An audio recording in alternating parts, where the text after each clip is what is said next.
So, those of you who remember, you guys were in your camp last time, and this is just after defeating, oh my god, I already forgot his name. Lusavius Dyer, who is probably not the best antagonist I've ever written, but it still got the job done. Afterwards, it was revealed that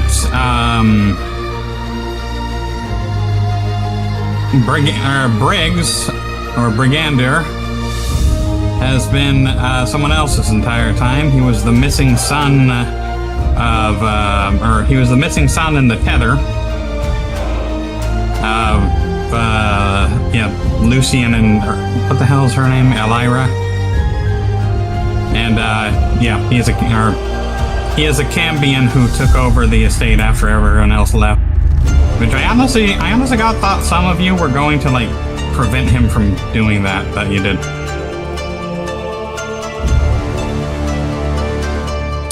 You guys got a new place to call home. Somewhat of a bastion. We're still kind of figuring out exactly what we want to do with it.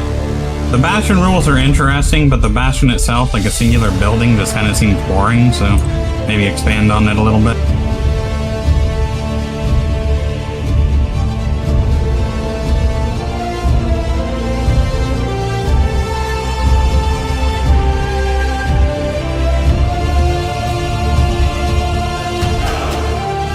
Bunch.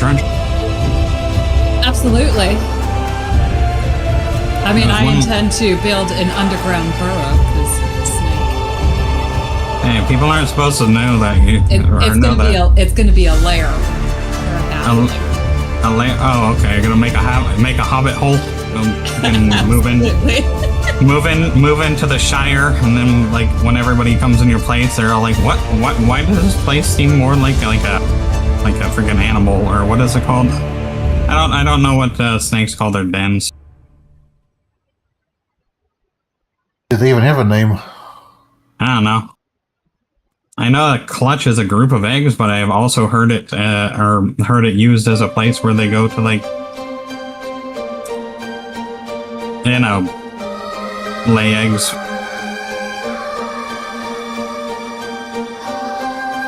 I think it's just called burrows.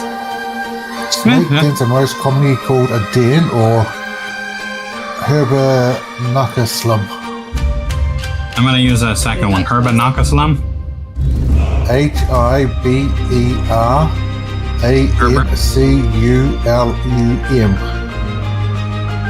Alright, that got really complicated at the end there. I'm not gonna try and pronounce. Alright. So anyway, after you guys went back to camp, Brigand Dyer, Castellantar, there you go. Hibernaculum. Yeah, that Hibernaculum. And he showed you a crystal that was very similar to the ones you have already seen of that color. And as soon as you guys approached it, your consciousness were pulled into a place between the realms. Maybe you don't know where the fuck. Swirling in unnatural patterns, carrying with it the acrid tang of ash and cold iron. Above, there is no sky, only an endless black void stretching in all directions, swallowing all sense of horizon or depth. Every step echoes faintly, as though you walk within something vast and hollow, a chamber not meant for mortal presence. The walls of jagged rock seem to breathe with shifting shadows that cling a moment too long, as though they are watching. The air is heavy, thick with the presence you cannot name. It presses down upon your spirit, smothering sound and thought, leaving a hollow ache in your chest. There is power here, ancient, immense, and wrong. This place was once crafted by mortal hands, but its purpose has long since been twisted. What remains is a wound in reality itself, where time and memory unravel like frayed thread. Though nothing stirs in the mist, you cannot shake the sense that something vast and unseen is aware of you, listening, waiting. Alright. You guys are free to move if you so choose.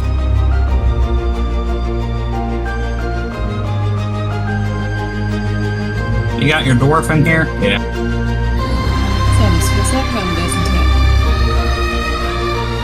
it? Who are you speaking to? She's just mumbling that under her breath. In that case, Notch says, yeah, sure does.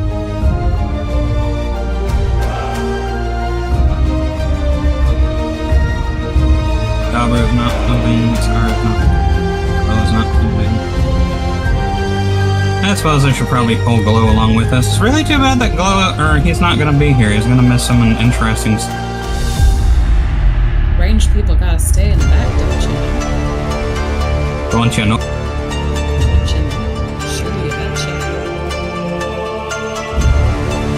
Except on the other side of the party. Alright, stopping. Each step you take resounds through a void, echoing outwards as though you swallowed by an endless abyss. With every footfall comes an unsettling sensation of unease or unseen eyes upon you. An oppressive awareness as if the very realm itself is watching, weighing, and judging your presence. The shifting darkness presses down on your spirit, smothering thought and breath until at last a path bends ahead. A faint breeze stirs against your face, carrying with it a chill that does not belong. Then, a sudden flicker of ghostly pale light flares with the mist, halting you in your tracks. As you edge closer to the curve in the road, the silence is shattered by the sharp clang of metal striking stone. A moment later, a sound repeats, louder, nearer, until the fog parts just enough to reveal a nightmare. From the haze emerges a writhing abomination of hardened tentacles, each one lashing violently at an unseen opponent. The beast's strikes are met with an unmistakable ring of steel, turning aside its blows. A woman's grunt follows, fierce and defiant. In the same instant, you see her, a white-haired elf with pointed ears, wielding a gleaming blade of red and black. Each slash of her weapon severs shards of violet crystal from the creature's body, scattering them to the ground in ringing fragments. At her side, half concealed in the fog, an elderly dwarf brandishes a staff, his withered face twisted in concentration as he bellows arcane words that cackle through the air, or crackle. Alright. That is the spectacle you see. What are you gonna do now? What's going on up there, guys? Are you calling out to the people that are over there? Up to the back, because I'm way in the back. I didn't move fast enough. Oh goodness, well you can move now. Alright, so Kobalik, you are alright, yeah, you're the closest, so what do you do as you're watching these guys fight? Which I don't believe you can hover over any of them, right? No. Yeah, I didn't think so. You're not supposed to be able to, but I'll give me an idea. Deception, see if I can make a better... Well, you already told what they look like. Well, hold on. If you want a better look at them, I can actually just do something else. And that is...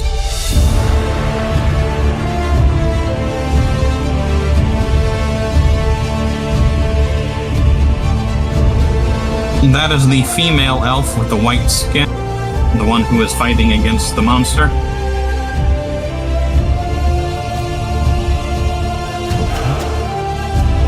That is the elderly dwarf who fights behind her. If you want...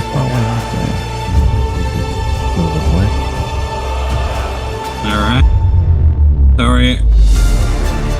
So are you just... Or what exactly are you doing again? Well, we try to help them. It's the same kind of... Alright, so you want to roll initiative? Yeah.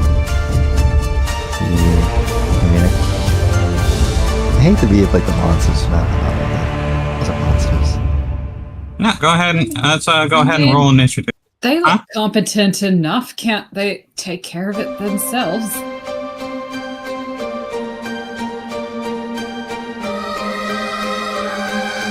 Somebody want to answer her? Or? Who? You might be able to get more information about these places from them if we actually help them, or if we don't help. I mean, they don't actually never stand it here, so they don't necessarily know we didn't help. True.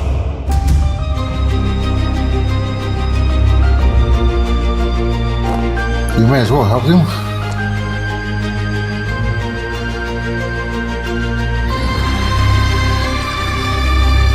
Sarah, you still haven't rolled. There you go. All right. If I want to be this self-sacrificing or not. Well, you certainly don't have to. You can just like turn around and walk away when it's your turn. Alright, Koblix, it is currently your turn. Well, if we help them, we can demand payment for our services.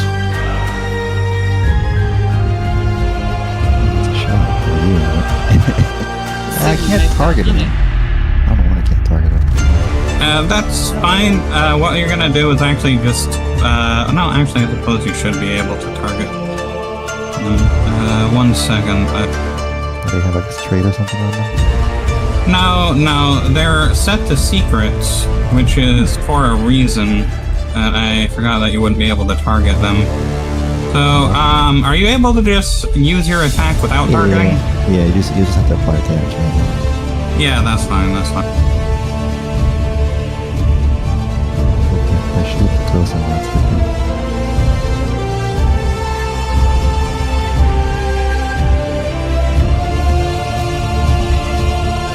Alright. That is fantastic. When you join the fray, your weapons and spells strike true, or so you think. Your blade cleaves through the beast's, or your spell cleaves through the beast's writhing form, only to find no resistance, passing harmlessly through it to the empty ground beyond. Neither the woman nor dwarf spare you a glance. They remain locked on their battle, entirely unaware of your presence. Alright. So, it's your turn now, Bengal. You can either continue on with the attack or try something else. Bentis, you are Bengal. Yeah, oh shit, he ain't got nothing magical. There is only one thing a battle rager can do, and that is advance. I'm gonna move up and see if I can check, see what the hell's going on, I guess. No, in all honesty, I think you would have really liked being a battle rager. They're a subclass of barbarian that's entirely about mauling things to death with their bare hand. Oh god.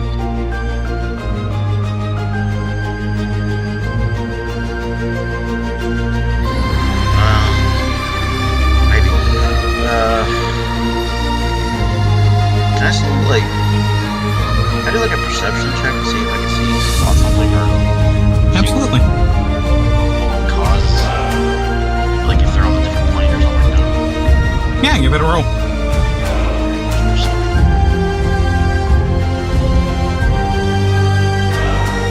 This character sheet is not what I'm used to. Yeah, it's an NPC character sheet, so what you're actually going to need to do is just roll a wisdom check. No, it is... No, perception... Yeah, perception is wisdom, right? Yeah, it's wisdom. I think so.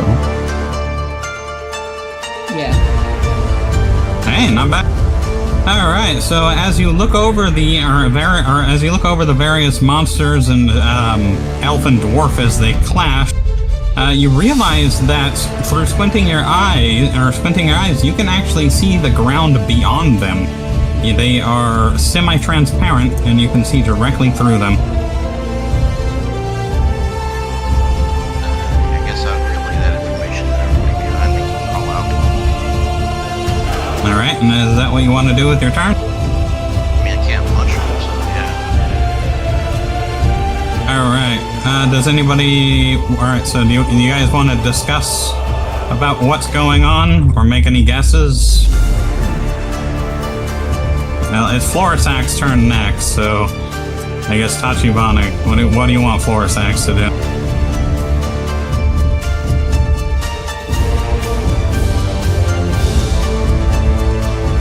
Aren't you supposed to be chaotic good?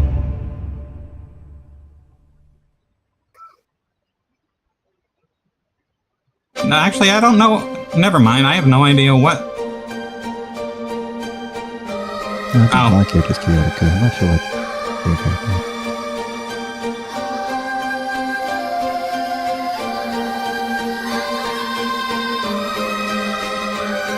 is. So do you want to just...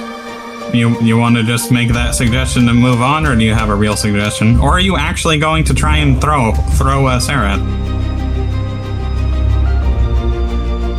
You do have that one spell. You could definitely make someone do something they don't want to do.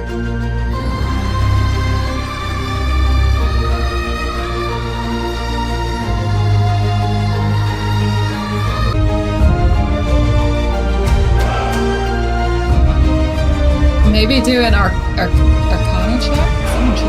Somebody that's actually good at it? That would be a good idea. Absolutely. You could use it, or you are an arcana character, I think. Yeah. Okay. I've got a +0 Okay. for me.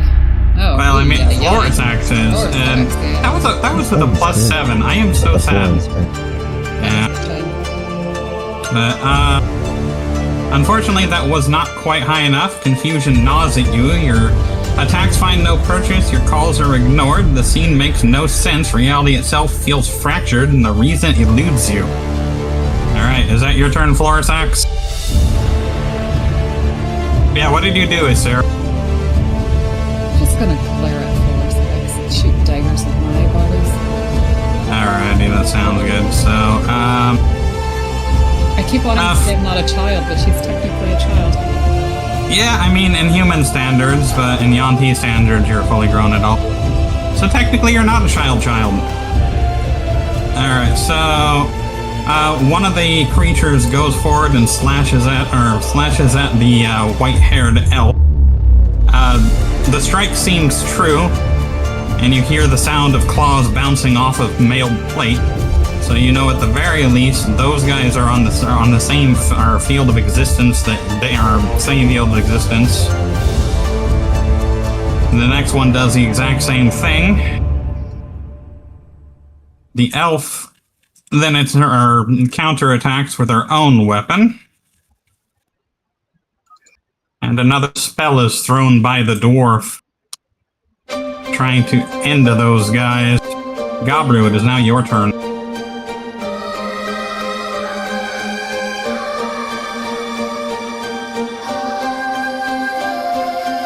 This is really weird. You want to try an Arcana check or something? And also maybe try something like, yeah, that would do. Woo! As the scene plays out before you, realization settles in. What you see is not real. It is a memory, a spectral imprint bound unnaturally to this place. Whether born of the realm itself or deliberately woven by some hidden hand, you cannot say, but the truth is clear. This battle had already been fought. You were only its unwilling audience.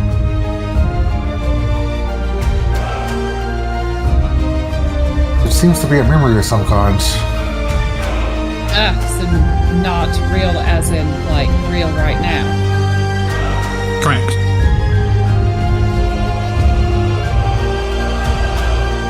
Well, It's carry on, folks. Yeah, it's your turn, Isara. At this point in time, you guys can decide to disengage and carry on, or try and do something with the illusions. What could we do though, is the question. Paint a damn picture, that's all I can think of. Alright, you want me to end combat? Or do you still want to go in turns?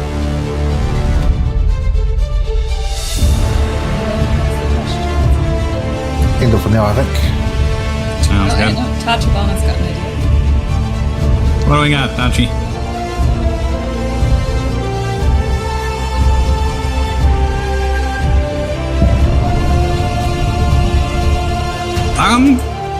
Did you cast that on the illusions? I mean, Yeah, that did it. The illusions disappear.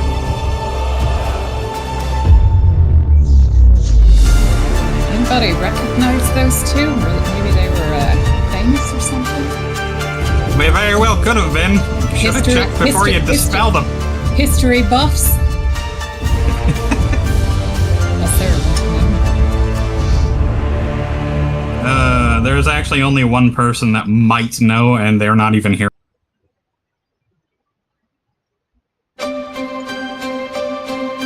Not quite into history books. No. Or reading, for that matter. Yeah, time to move on. Can't. You guys are once again free to move. Wait, you can't move? Nope. It's not. We're in Oh, combat. yeah, get out of combat, yeah. What? Oh. What? How the heck? I ended it. That's really weird. Anyway. As long as it sticks. I feel like we should check this place for, like, structural integrity. We're gonna have an avalanche around here, I just know it. You wanna give me a perception check, Isara? Yeah. This is looking like a shoddy little cave here. Where are you? What you're right checks did here. you say? Give me a perception or an investigation. Your call. Oh, shite.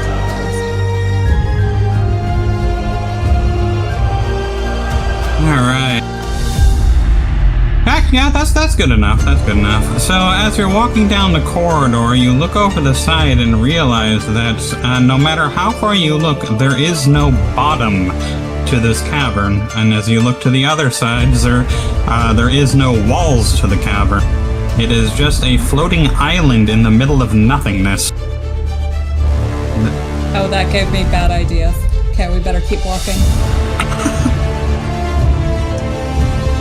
Essentially, this is an island floating in the void. And is that as far as everybody's gonna go? Or are you just gonna stay right there?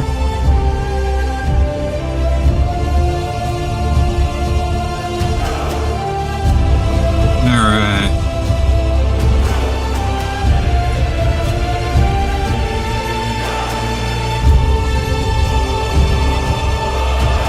After departing from the ghostly illusions, you make your way across the only direction you can, and it isn't long before the path widens up, and you can see another path ahead. As you enter the clearing, you suddenly get a feeling that you're not alone. Give me a perception check, everybody.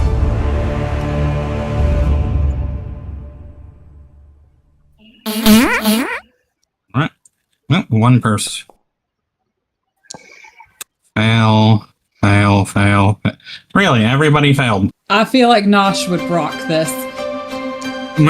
Yeah, holy crap, everyone failed. Okay, well, it sucks to be you guys.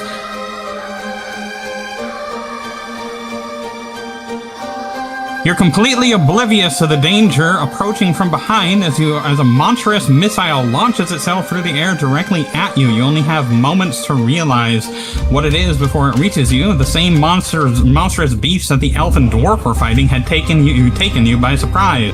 The creatures fall, and you stand. Oops, my bad. That's not it. And let's see. Everybody, go ahead and roll initiative.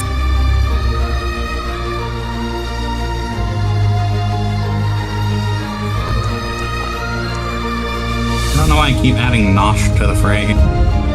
But since you guys all failed, these guys get surprise attacks on you. So Tachibana, you're gonna get bitten.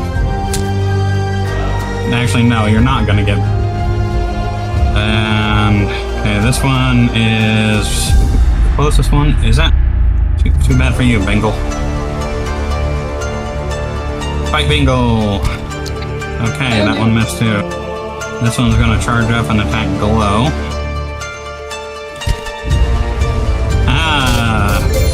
Oh wow, that was interesting. That just did how much? 12 damage. I thought Glow had a lot more health. No. Is AC crazy high too?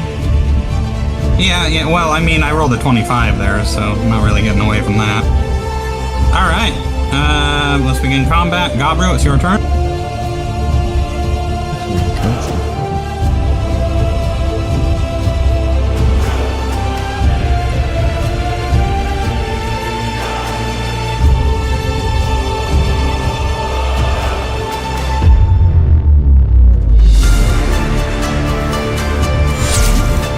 Jesus, that was bad.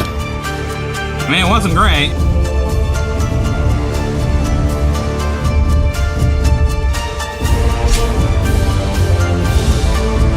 Is that any better? I mean, yeah, it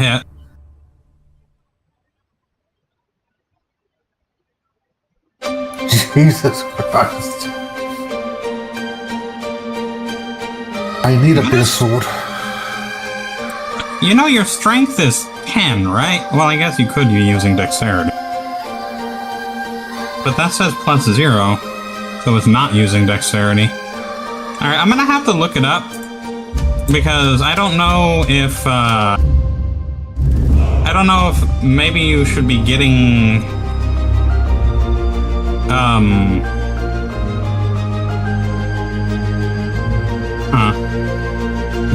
What is your modifier for dexterity?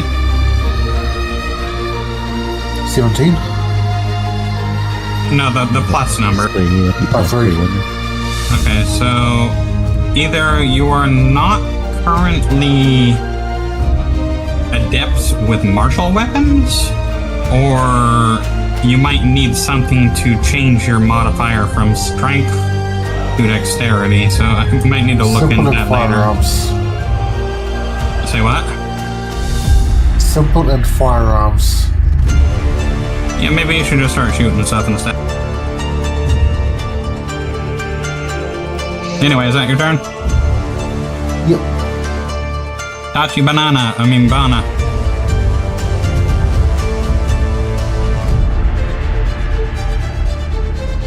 Okay, I'm sorry.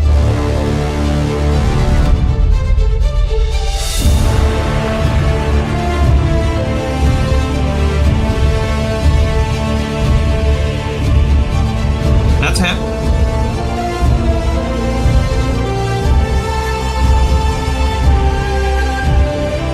Pretty good damage. Is that your turn? Alright, it is now the crystallized thingy's turn. And this one is going to return the attack on you. How many times can he attack? Alright, so how much? So it's going to bite you. Did it hit? Yeah, it hit. It's gonna actually, like, roll damage? There it goes. Whoa. And that's its turn. They hit tough. Yeah, that was definitely an ouchie. You failed, did he? Yeah, it's because you failed the Constitution saving throw. You took that poison damage. Anywho, it is now Bangle Bone Shoulder's turn, who we all know is a very, very cool dwarf. I feel like you're trying too hard to sell it. All battle ragers are cool.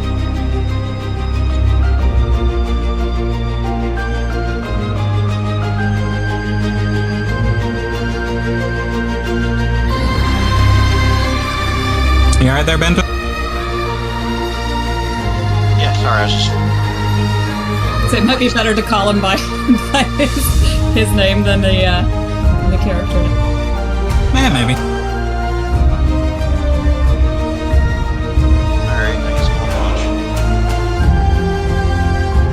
Hopefully I was doing the correct damage now. Oh, that's a... Swinging!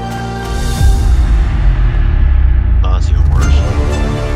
Alright, the bonus action. He doesn't have any.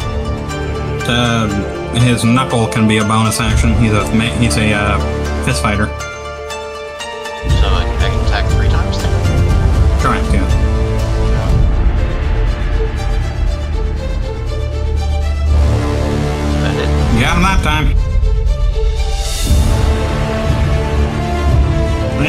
marking damage on it is wrong. Roll another 1d8. Another what? 1d8. Jesus. It's fine. It's a little extra damage. And hold on a second here.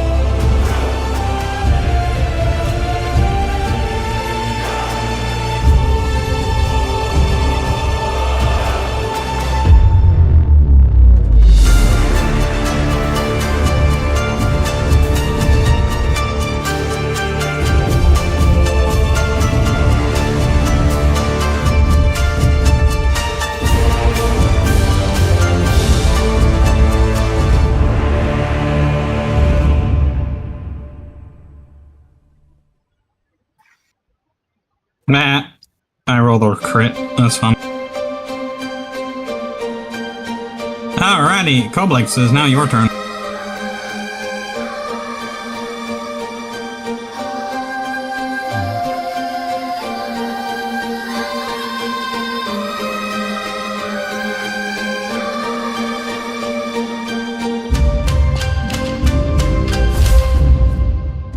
That is a hit.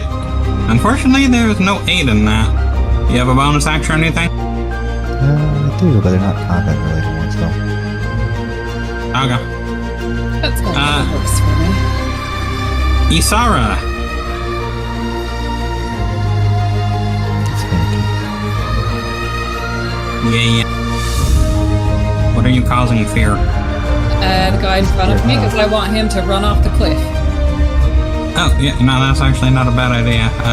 I don't know if that actually is the thing, though. I'm gonna check.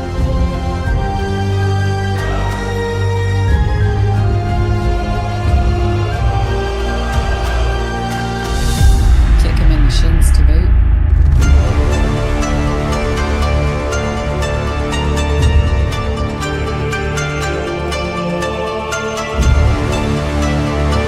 A few times I don't pick the spell, I can do that. Alright, so did it lose? Yeah, it lost, so it is definitely scared. And it says that... Yeah, I mean, there's no rule against it, but it says here takes the safest route, but at the moment there is no safest route. That would be the safest way. That's what it might be, I don't know. Let's If see. everyone else is playing. So. I'll tell you what, just for shits and giggles, what is that, a wisdom spell? Does your spells go off wisdom? A charisma. Alright, roll me a charisma check. We'll see how lucky you are in this case. Shit. Alright, unfortunately, it is not going to run off the cliff, but it is going to run away from everyone. So, everybody who is within range, Tachibana, Isara, and Gabru, all of you can take attacks of opportunity.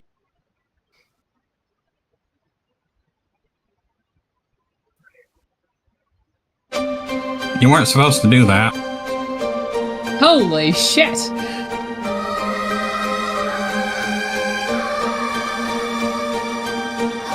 Does your... Oh, I get, yeah, bone shoulder too.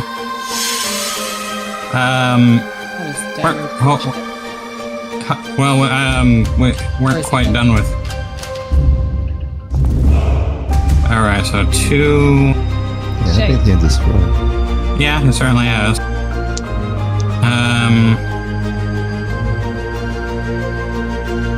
Can you use... Oh, that I missed anyway.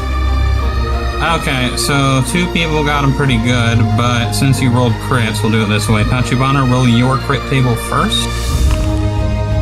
Alright, target must succeed in a DC Dexterity for prone. Lose 5 foot of movement in the next turn, so... As I say, DC Dexterity.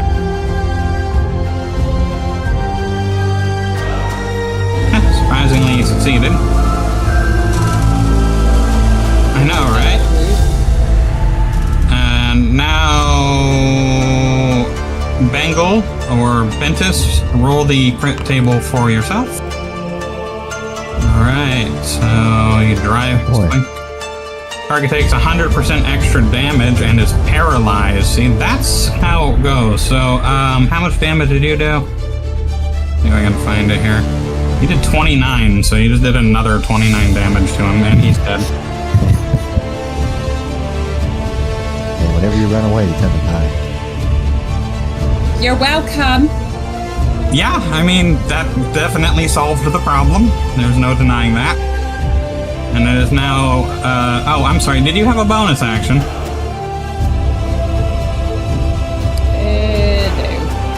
Alrighty. It's now Bingle Bone Shoulder's turn, who will be generously trying to heal Tachibana over there, but cannot run away, or will probably get eaten by the monster, so I'll have to use a range of things. Try this one, and I'll try it at 3rd level. Alright, yeah, that did pretty good. Alright, that's his turn, and now it's Florisac's turn.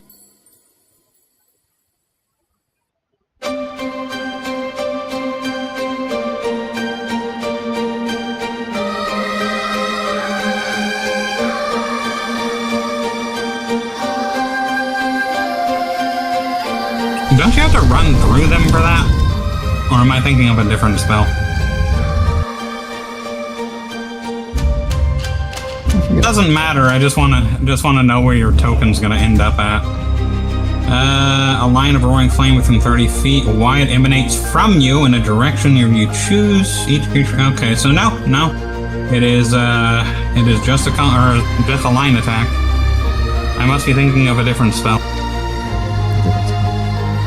No, not Thunderstep. There's another spell where you run in a straight line and it sets fire to the place where you go. That's a different one. You gonna roll for those or? Roll 12 damage. Yeah, and both of them actually managed to succeed on the dex saving throw, despite having no bonus to dexterity. Oh, you're right. One of them did fail. My bad. Is that your turn? All right. Do you feel bad about yourself?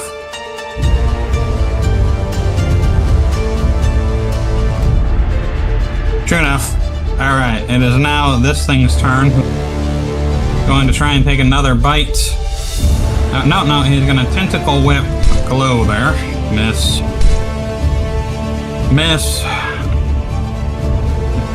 Now the other one's turn, and this one's going to try and eat Mr. Bone Shoulder. Chomp chomp. And, okay, that definitely hurt him. And it is now Gobru the Wanderer's turn.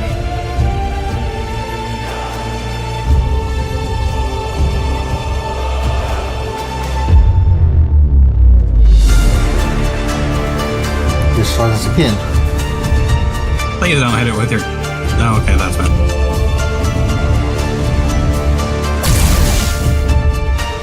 That hit.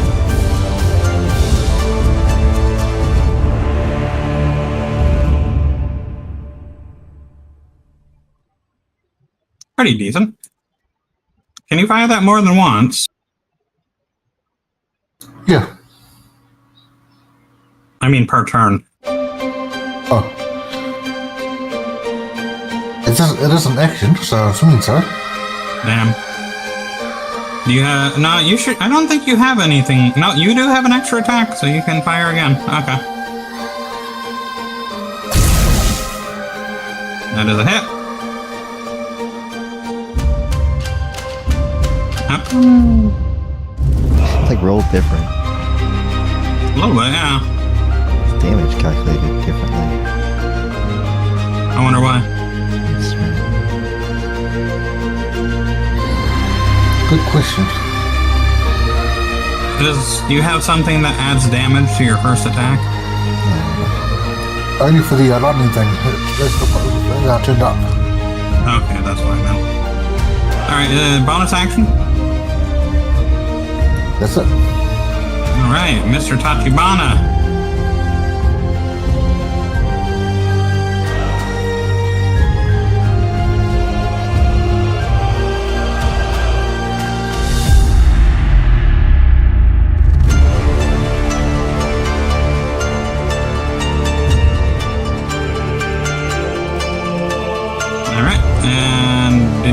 bloodletter thing?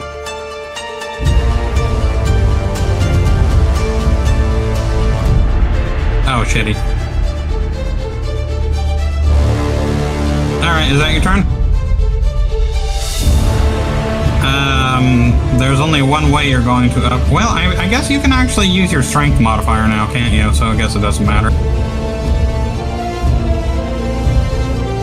Alright, well, you know, I am always willing to help you maybe upgrade the sword you have into something better.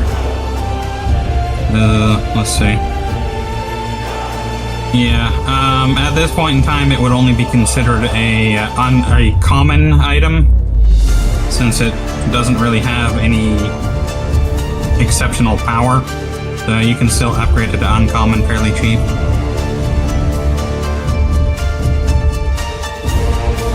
The only downside is that it will always go off of your wisdom modifier, so if you want a weapon to go off your strength, you'll have to swap out. I mean, at this moment in time, your wisdom modifier is higher than your strength, so it's not that big of a deal.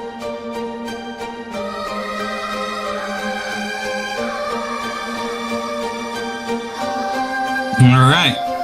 And Mizir Bentis Bone Shoulder.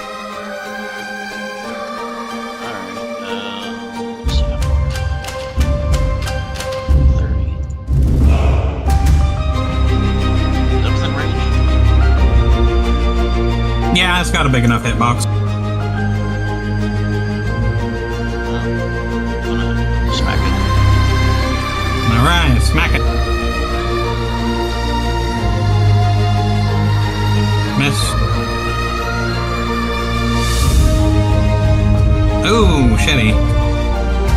You know, I'll tell you what, like, I rolled a crit with your character, or, no, you rolled a crit, so you have inspiration if you would like to use it. How long does inspiration get? Until your next long rest. I'll save it. Okay, here. That also reminds me, who else rolled a crit? It was right before. Did you roll the crit?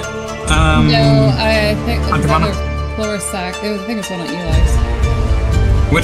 Which one of yours rolled the crit? Eli? Okay, you have inspiration. I put it on you. You gotta remember that. Did you also roll a crit, Koblix? Oh, okay. Alright, it is now Koblix's turn anyway. You really gotta remember, if you roll any kind of crit, it gives you inspiration for the next 24 hours or until you take a long rest. You can only get it one time per long rest, and yeah, definitely use it if you can.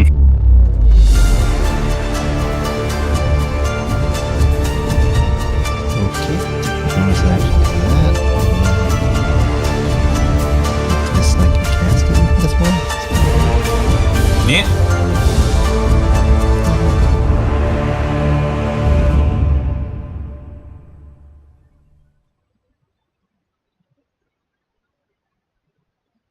Oh, barely.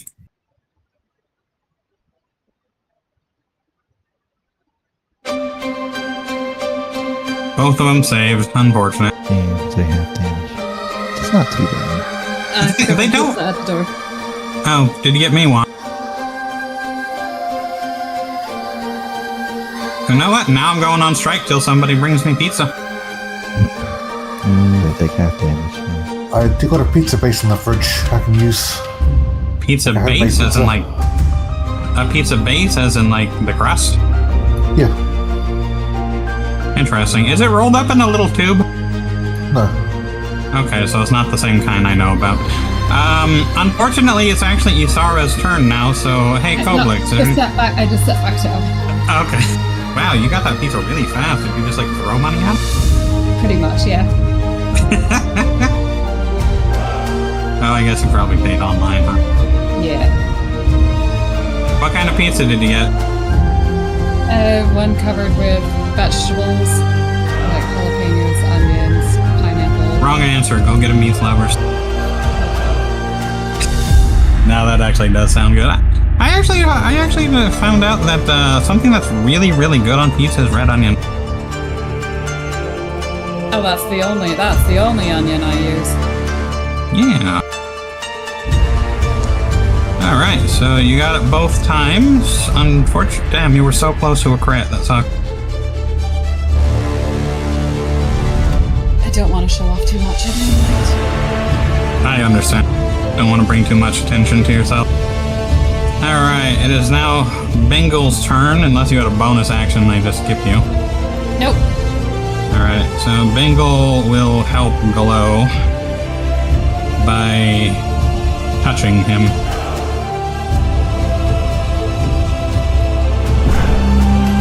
Alright, that's his turn. Florisax, do something amazing.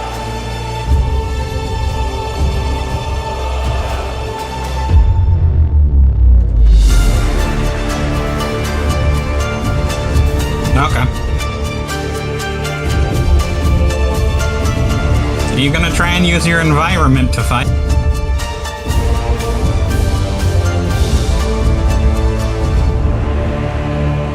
We are indeed in a void. I probably know what you're thinking, and yes, it would probably work.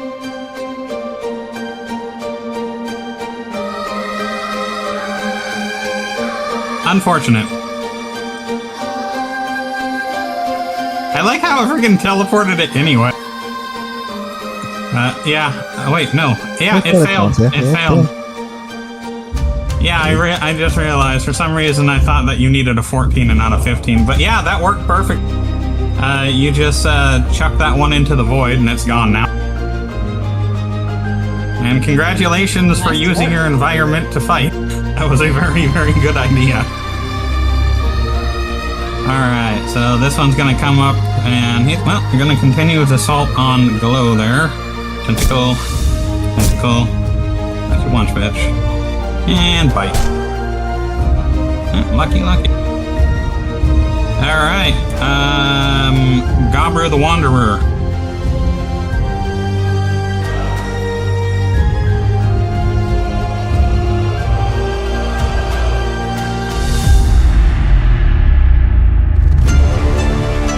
Gonna hit it with your katana. Don't you have a gun that does more damage? Oh, hunting rifle. Okay. His arms are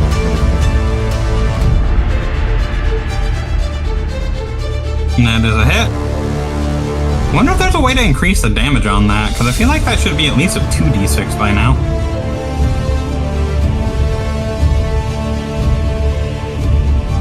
No idea. Well, after this, I'll look up to see if maybe it was supposed to increase damage a lot, like a cantrip does. At level 5, it does 2d6, and then at like level 10 or 8 or something like that, it does 3d6. And at 12, it does 4d6. Well, anyway, is that your turn? Yes. Alright, Tachibana!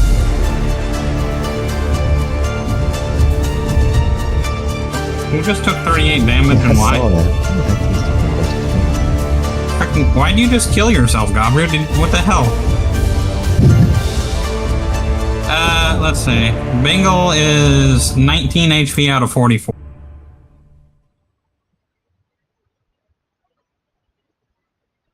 So a little less than half. But yeah, for real, why did your health just go to 0 out of 0 HP? I have no idea. Must have pressed the button.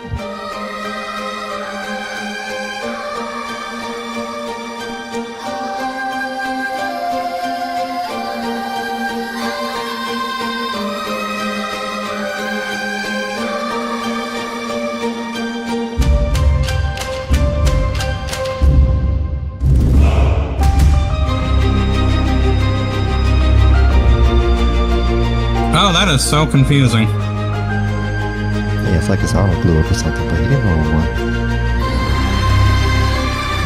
Yeah, you definitely smacked it. And, Mr. Bone Shoulder says, "Oh, and jumps up and down in gratitude of your heal. I don't see anything on there that's...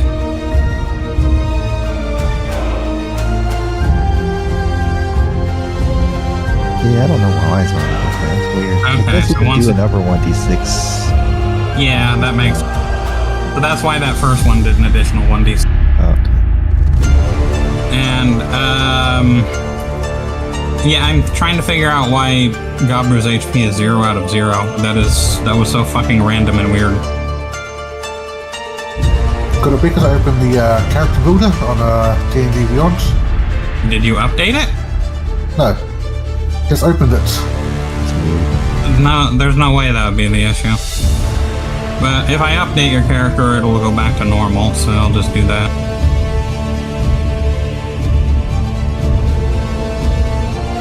Oh, never mind, you just got all your HP back.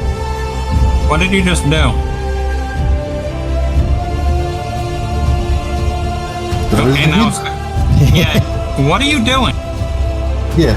If I open the character builder on D&D Beyond, How? it does that. Shouldn't be. How? That.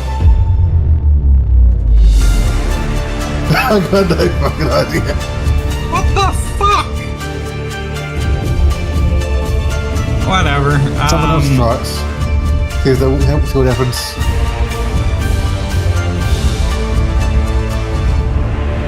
Whatever. Alright, Tachibana. Bentus, it is now your turn. I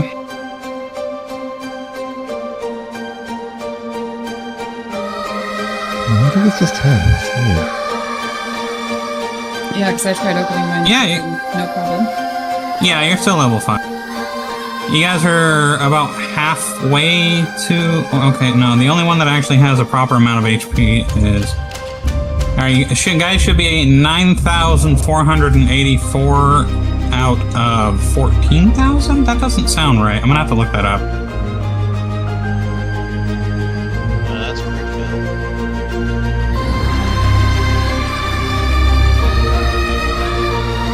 Yeah. Also, how do I set the rifle to consume bullets? Alright, did you want to use your inspiration this time, or do you want to just continue? I'll just continue. Alrighty. Koblix is now your turn. Okay, yeah, that is the correct. So everybody should have exactly 9,484 experience out of 14,000. That's what I've got.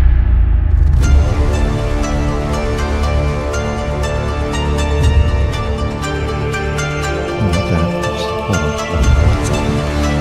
Try to fix this.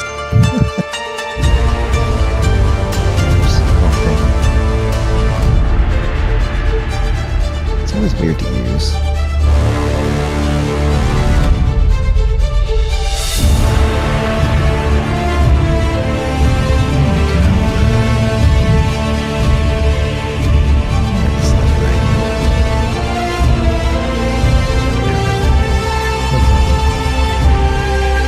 Can you breathe in on it again?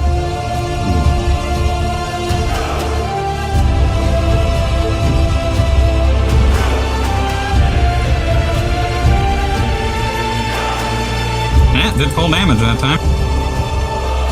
And is that your turn? Here. Alright, what about you, Isara? Is this the part where you betray everyone? Just be like, fuck it, I'm out. I'm safe enough back here for the moment. Fine. Hold on. Oh, never mind. Sorry. No, you're good. I guess I could offer the same thing to you as I did for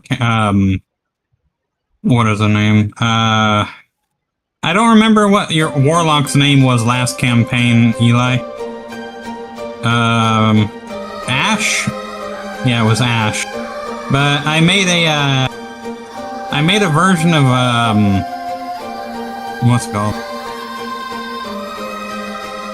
Eldritch Blast that shoots all of the charges at a single target instead of having to roll each one individually. If you'd like, I can do that for you too. Is there an option to split them? Well, yeah, you can just fire each blast at a different target, because, yeah.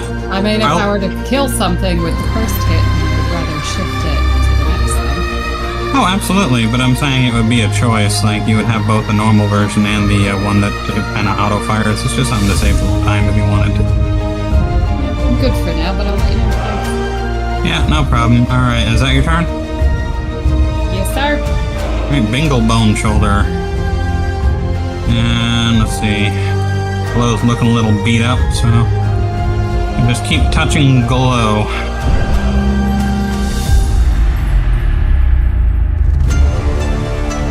Alright, and it is now Florisac's turn. Florisac, don't do something amazing.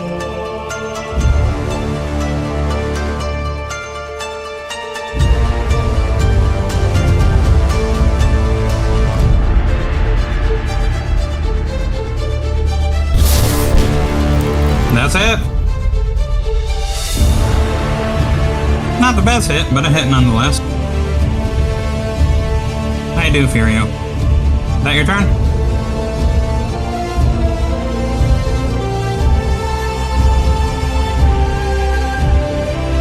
Alright, next on the list is the Crystallized Ooga Pooga. And it is going to take a bite out of Bangle. Nom nom nom nom nom.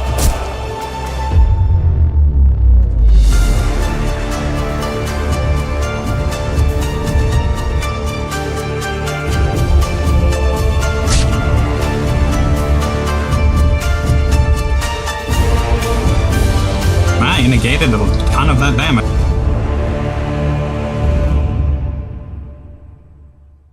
Alright, and it is now Gobru the Wanderer's turn. The hell's not dead yet? Because you guys have been hitting like 5s, 6s, and 9s.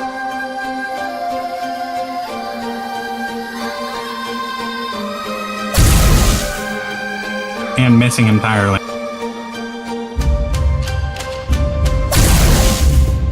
Yeah, at least got a crit that time.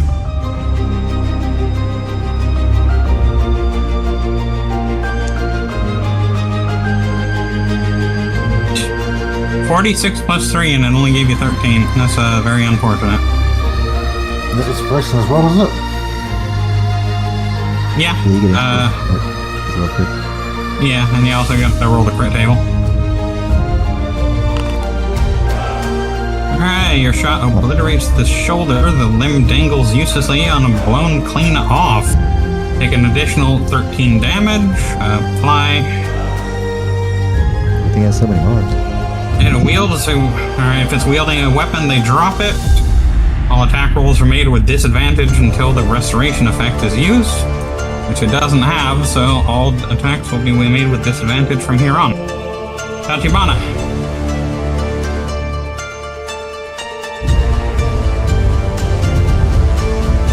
That is unfortunate. Is that your turn? Alright. Ventus Bone Shoulder.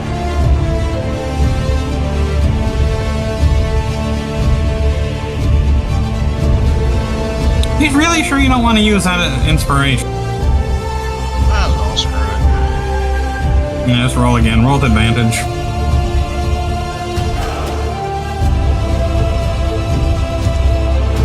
There you go, that's better. That hits. That does hit.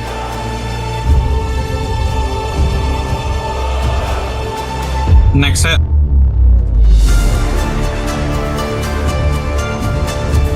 Miss, and one more.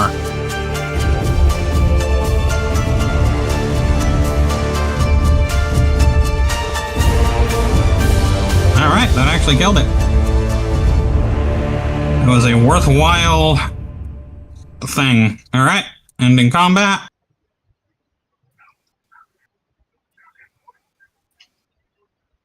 There you go, that's a pretty big chunk towards your next level.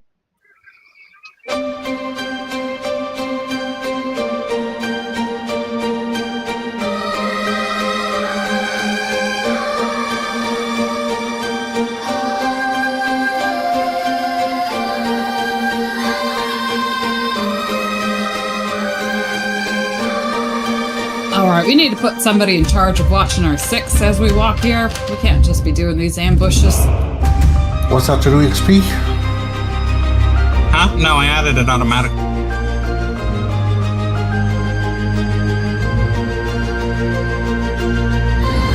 Don't worry. Once everyone else levels, you also will level. And wait, was Will part of that party?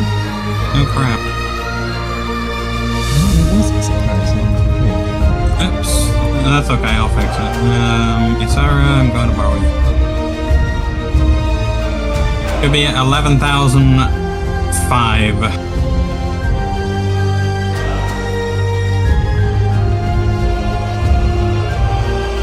And I will also make glow that. Alright. So, last thing said, August said to you guys as a group, somebody should be watching your 6. Does anyone want to respond?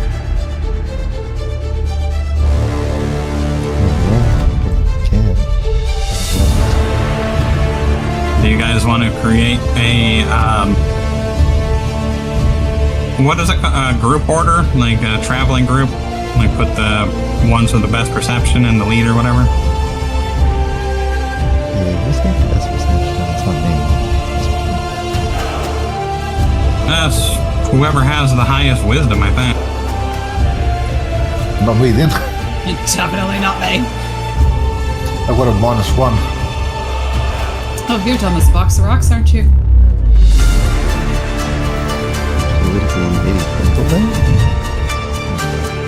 Well, it's not going to be an NPC. NPCs are just simply that, an NPC. Yeah, Tachibana has a +3, which is quite good considering you don't even have expertise on, or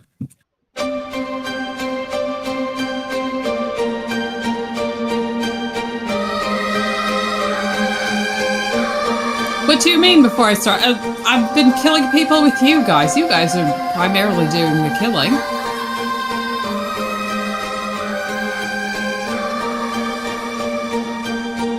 Oh yeah, and what'd that be?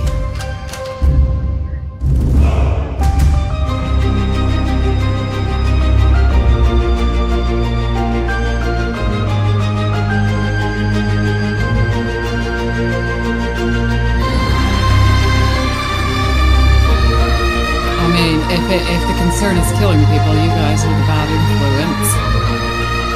no. Done nothing but kill things with you guys.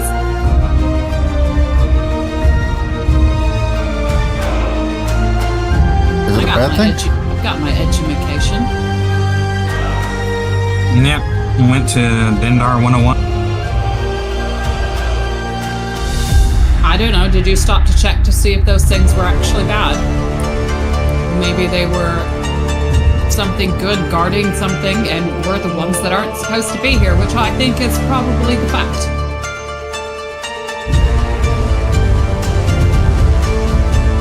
Absolutely. Let's question them.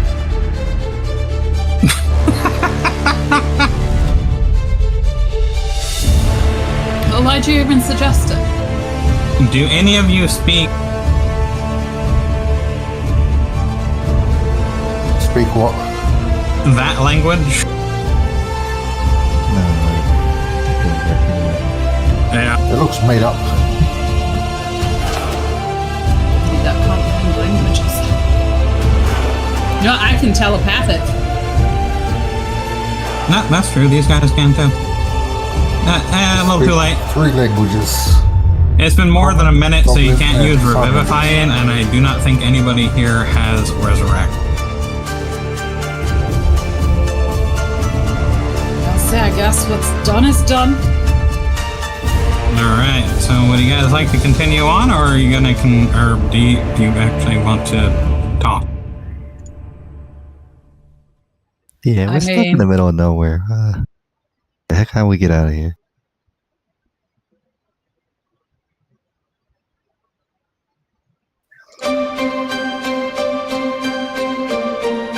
What's your idea for getting out, August? Oh, maybe we're all just in a dream. We should just lay down, take a nap, and then when we wake up, we'll be on the other side.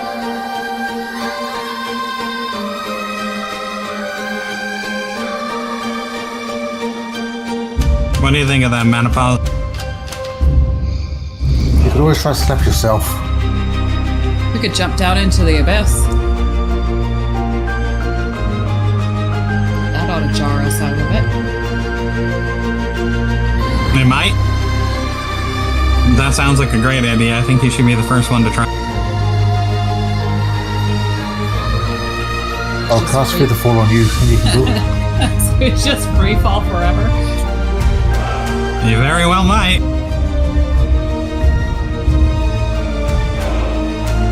What about you, Dyson? Do you have any plan or any ideas on what's going on here? I guess I can Arcana check something, I guess. See if we get any more potential things I can notice in this area. Absolutely. That's average, but not that good. You do realize one thing. Around you, you see the lavender purple crystals embedded into the ground. And every single one pulses with magic. All these purple crystals around with magic. Stuff like that. Mash it to bits, see what happens. It's a good idea. They're literally in the ground everywhere. You can just pick one out and try and smash it. This is gonna be something that there's no magic. But I'm gonna try smashing it with one. What are you gonna smash it with? Got a dagger. Alright. Like that's gonna do a lot of good. I mean, it's a strength check either, or an athletics check either way. Not sure you're very athletic for your character. That's pretty But, if you could try and think of a creative way to give yourself an advantage. got asthma, you know. Not Yeah, like- good at the athletics. No. Maybe do something like... I don't want to give hints, but like, you know...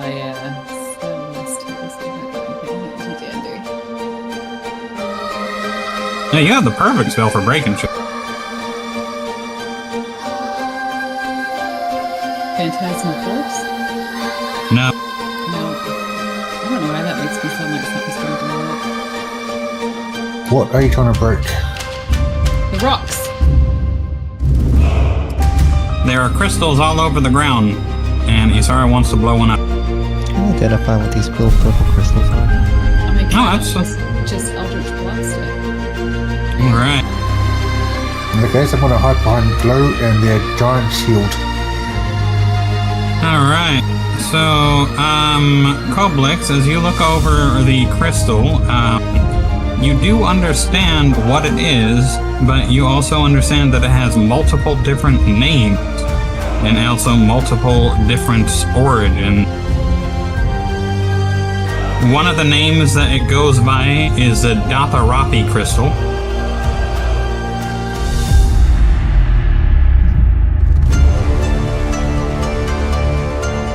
And the other one is, the other name is the Nadir crystal. The second one sounds a little familiar. The only thing that you can be certain of is that the magic within is not only potent, it is also vast and feels as though the entirety of it is surrounding you. That's a lot of magic. It's a pretty deceptive. Mm-hmm. I should grab some. Not You can blast them to bits if you want. Like I said, they are all over the place.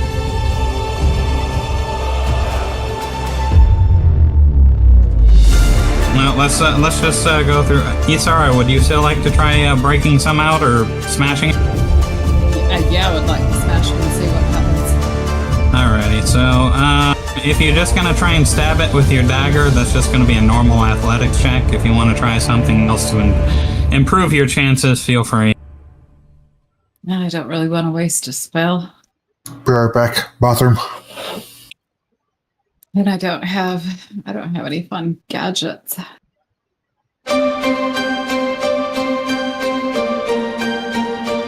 yeah, I'm gonna bounce my dagger off it. I'm sure it's gonna do 0. You never know. Ow! Well, not that's pretty good for a -1. You swing down with all your might, but since it is only a dagger, you only manage to splinter off a sliver of the crystal that is on the ground. You have about a finger-sized sliver that has been broken off. So it doesn't magically explode? That's disappointing. Give me an Arcana check.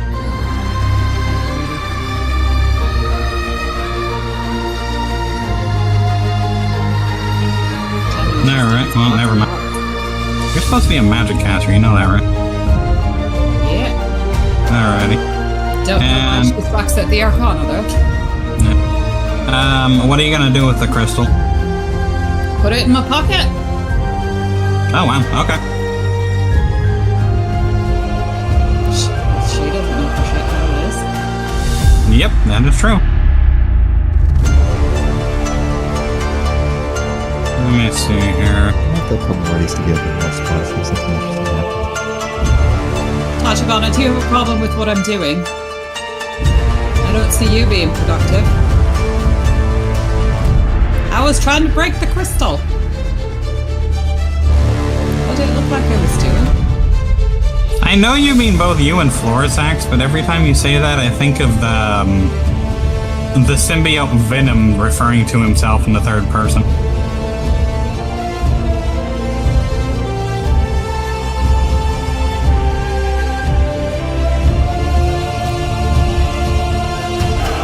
And I'm back.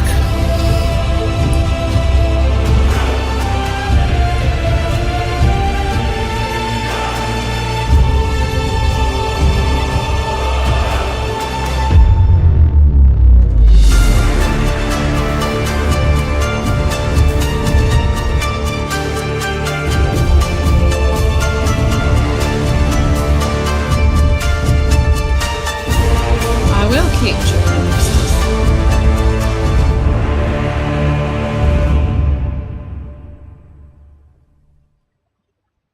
You're not my guardians.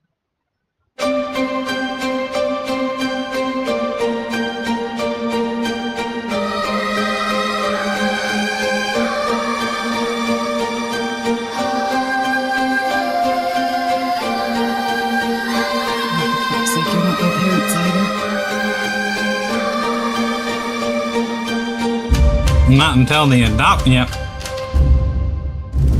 Show You've me been the adopted. papers. Haven't gotten them forged yet.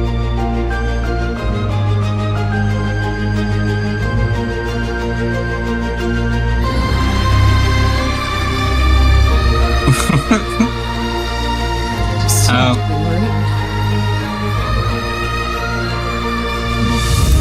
What is your history check for? If I know anything about crystals and floating islands and something like this weird stuff, that's what's really possible. And actually, sure, why not? Let me just think. Yeah, you would probably know a little bit, especially since your species are technically from another place. The only thing that you really understand about the place that you're standing in right now is that there is a very powerful spell that people used to use before the Karsus folly, when people still had access to the full power of the weave. Certain races would create vast pocket dimensions to store things, and some entire civilizations have disappeared into these vast pocket dimensions after Karsus folly, and others still exist to this day, but are cut off from the main prime material plane.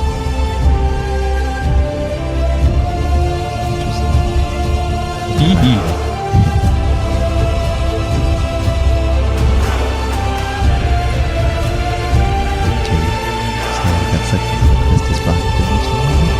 That's gonna be very hard to get out of.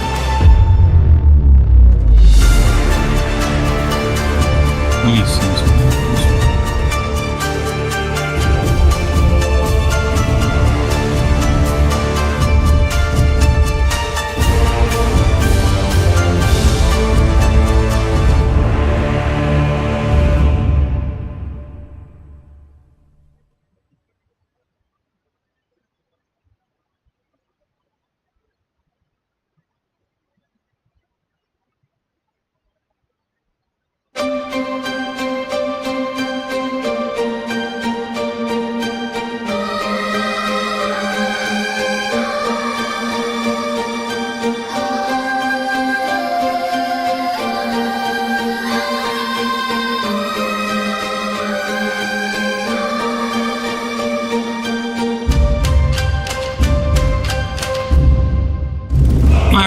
you guys ready to move on? Yeah. Anything else you want? Oh wait, did you want to try and collect some of that stuff, Goblix? Yeah, it's worth a shot. Alright, do you want to try and break it like Isara did, or do something else?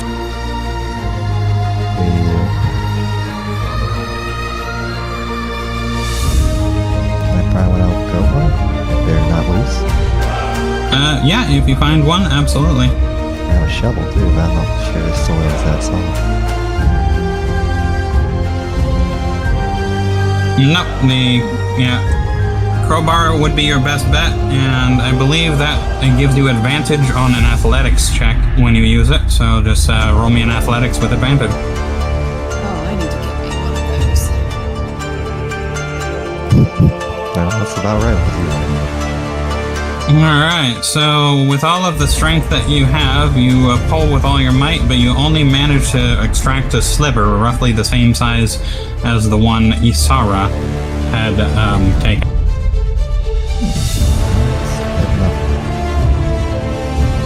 Is it though? Let's examine it. Take You it. want to examine? I mean, I don't think we have anything to examine further. I've already seen it. Yeah, that's true. You have indeed looked at it. Anybody else? We're all gonna grow tumors wherever that crystal is sitting closest to our body. Yeah, it turns out that thing there, that lavender glow is actually radiation. What is it under?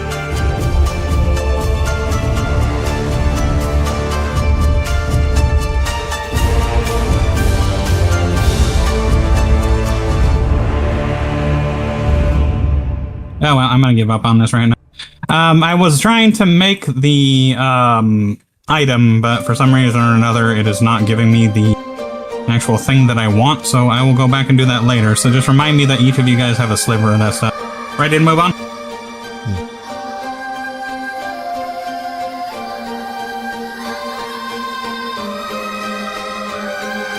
Alright, moving on.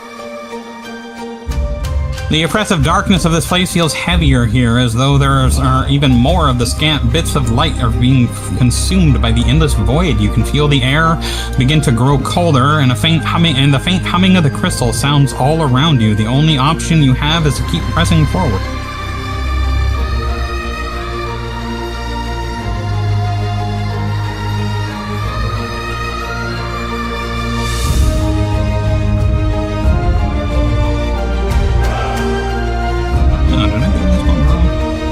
Done this one wrong.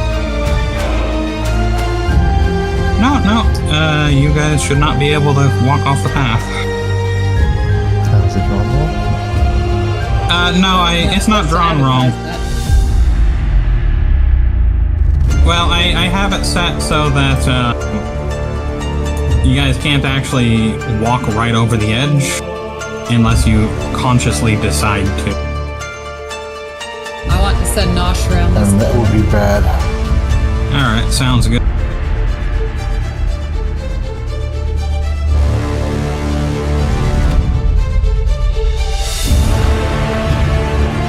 Is Nosh invisible or stealthing? Invisible.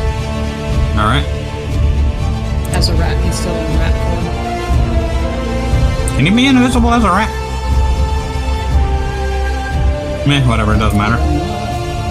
I know he can't sting, but I think he keeps the rest of his stuff. I don't think it matters too much, because, like, you're invisible, so even if you were an imp, it wouldn't matter. But I should look that up for later, in case you become uninvisible near people. Does he Okay. see anything? Yeah, use him to give me a perception check. If it is not on a skill list, just do a wisdom check.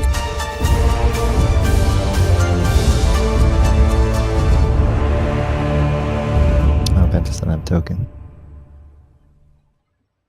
Oh, shit. Can you not just pull him out?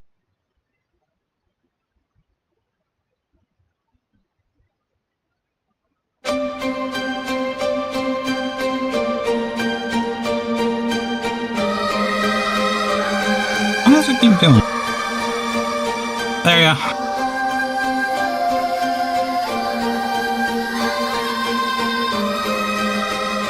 Alright, Nosh did a Wisdom 12. That's good enough.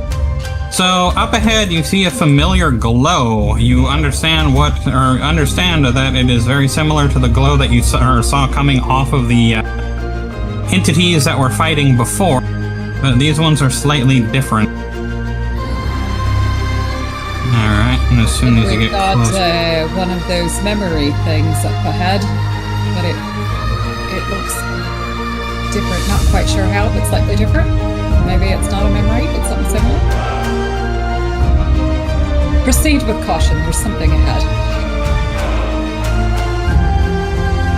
Alright.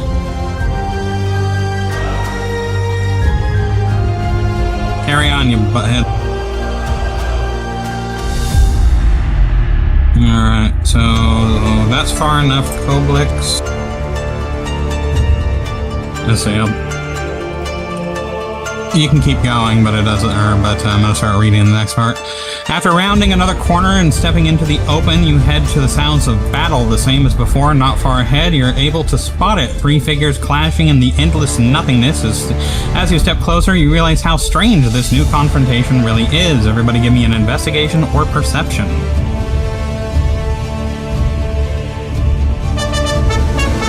Oh, Bangle! You go! Damn, this is a good day for perception checks. Watch me get the usual one. Oh. Yeah, you got a 4 that time, or 5, I mean. Quick bouncing back over the Alright. As you strain your vision, you see through this lavender murk, you see the warriors clashing with another crystalline creature. The first person you can make out is a thin, pale man wielding a sword and dagger.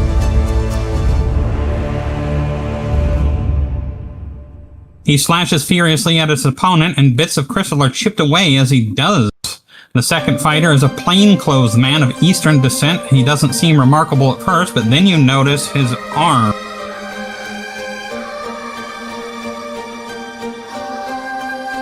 Just like the halfling at the party, this man has a prosthetic arm made of the same purple crystal. It glows as it takes powerful swings after powerful swing, trying to smash their enemy into pieces. You watch for a moment as they clash, and then you realize what it is they're fighting.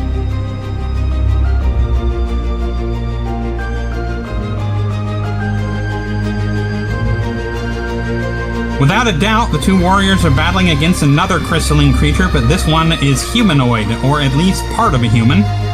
The decapitated head of a woman covered in that purple crystal screams as it flies through the air, gnashing and biting at the 2 fighters. Its eyes glow with power and malice as it makes pass after pass, attempting to strike them down.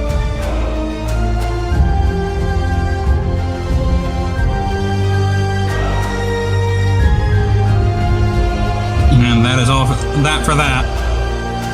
Alright, let's do this right this time. Anybody recognize any of those 3 people? Oh, shut your pie hole. Oh, you know, it sucks. Is the only one here? You know what? Screw it. Even if he's not here, I'll roll for him. He's gonna have like a premonition without even... Premonition that he won't remember. Yeah, pretty much.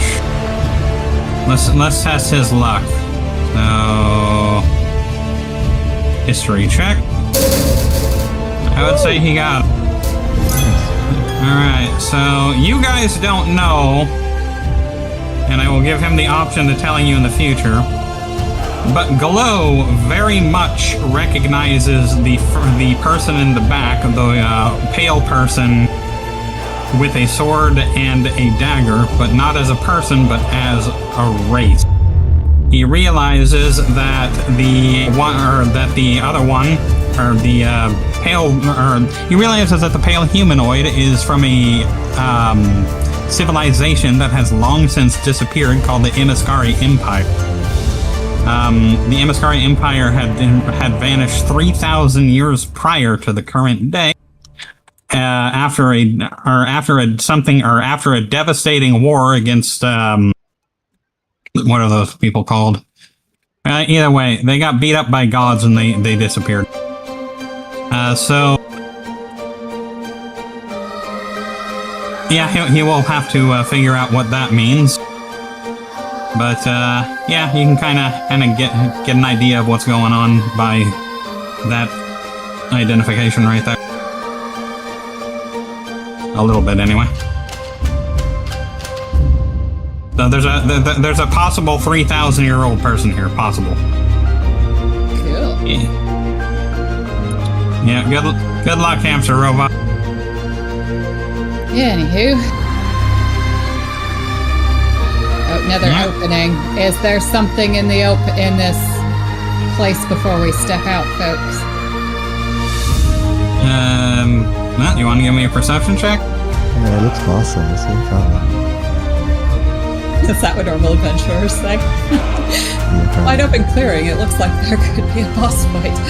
I know, right? Somebody other than me. Mate, Coupling, speak around the corner. Perception isn't fast. It's a 13. He did get nah. Alright, not long after leaving the illusions to their fate, you hear the sound of stone scraping against stone, and your eyes snap forward to reveal 4 beasts lurking in the shadows, and four more, and they are the same as the ones before, and they are poised to strike.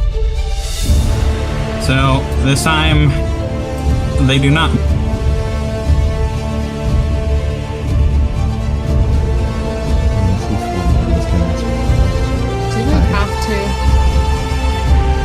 Unless you can think of a way around it. It's gonna be hard to see if it's gonna be.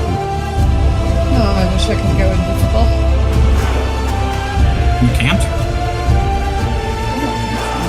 I mean, we could fly over it, but... Swear to God. Huh. Why would you not pick up invisibility? Like, your whole thing is causing nightmares. You want to be visible to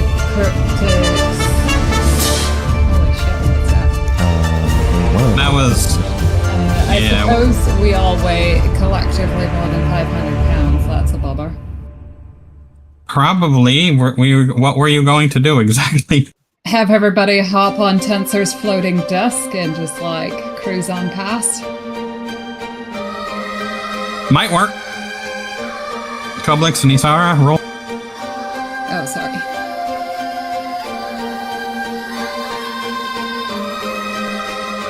Alright, so Bentus Bone Shoulder is the first class.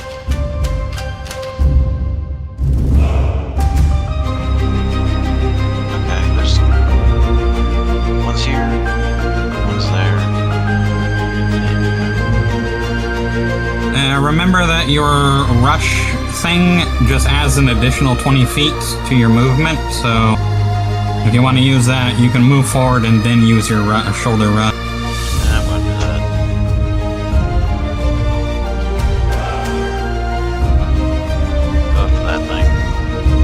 On the right or the left? Okay, that's good.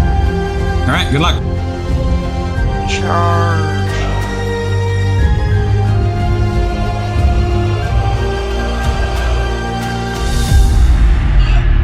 Is that it? Oh yeah, that hit. Sorry. Pretty decent amount of damage and bonus action. Wait, is that...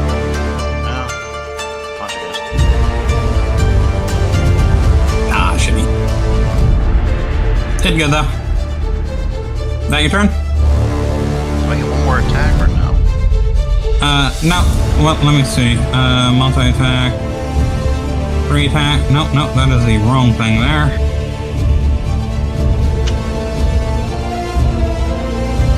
Oh, yeah, you actually can. I'm sorry. Yeah, you get one more barbed knuckle, so. Had to read it. That one missed anyway. You did. I mean, you got a +6. I feel like you should be hitting more. Anyway, it's the crystallized thingy's turn, so this one's going to charge down to right here, and that's going to use his dash to get in further right here.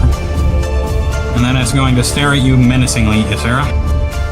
And the same thing for this one. It's going to recharge to right here. And then use this dash to just jump right in the center there. And it's gonna... Nuh-uh. Nuh-uh, no. Tachibana. And it's now Tachibana's turn.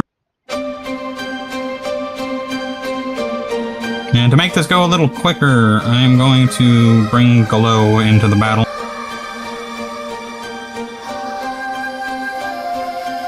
It's a good shot. God damn.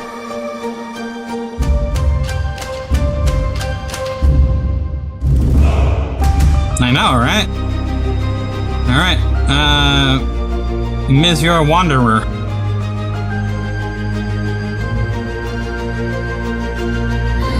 Alright, you just went out of his attack range, so he's gonna tentacle you. Or 15 damage. Oh. Not sure why you did that. I was in range. Yeah. And what would you like to do now? Shoot it?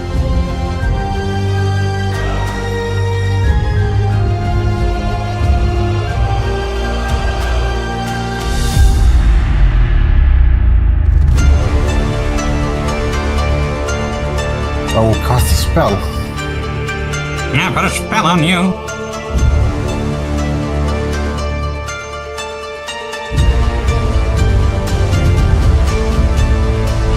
And what kind of spell is this going to be?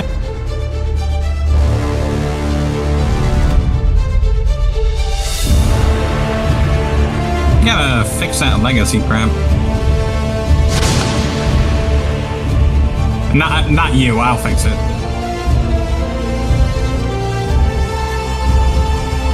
Alright, it did get hit, but not for very much. Things have really high con. Oh no! You threw Nosh in there! Who did?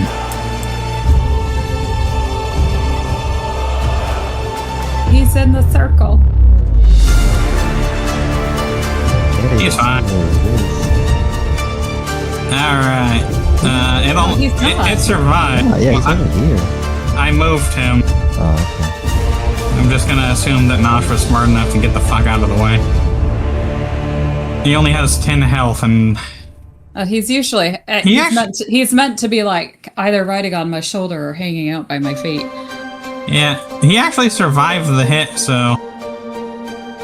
Good for him.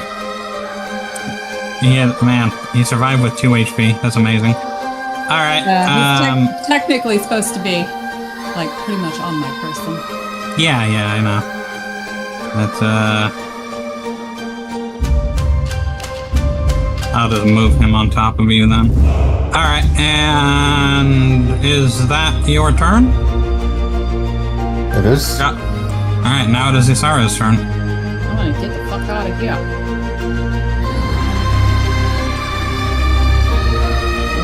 Oh shit. I have no idea where it's teleported to. Oh, back there, okay. And then what? I'm trying to get Nosh over to me. Can you blink with another creature?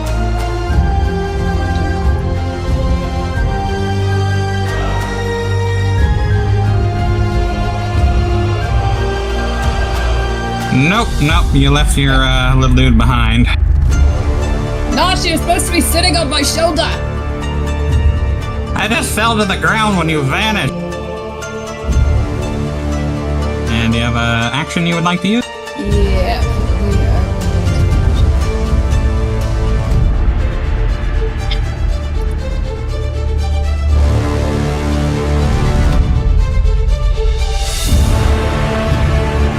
Okay.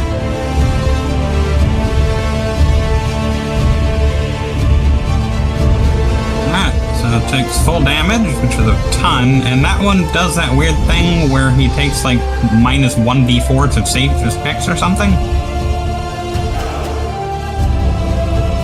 It must immediately use its reaction, if available, to move as far away from you as it can. I have no idea. Okay, so it has to move. Okay, that makes sense. So, Koblix. Alright, Tachibana and Koblix, each of you get a attack of opportunity. Tachibana first.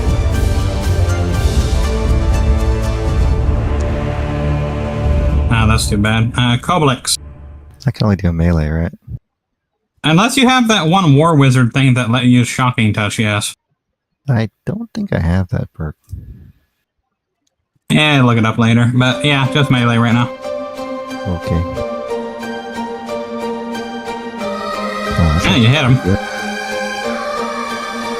That's not half that bad. Alright, and it is going to move to right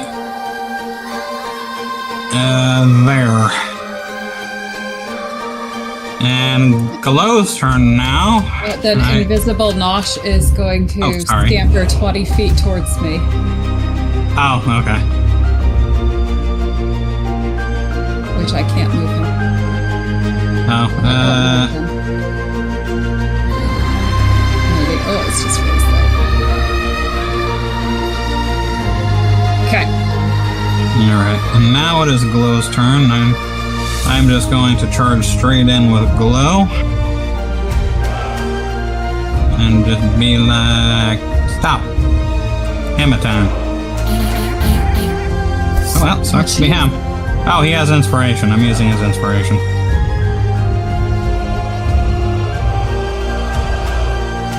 Alright, he got a hit. I'll use his bonus action to fire off a... Does he only have Divine Smite? Kind of a weird-ass freaking paladin, is he? That's why I thought this was weird. He doesn't have Renting Smite or freaking Furious Smite or anything. He only has the one.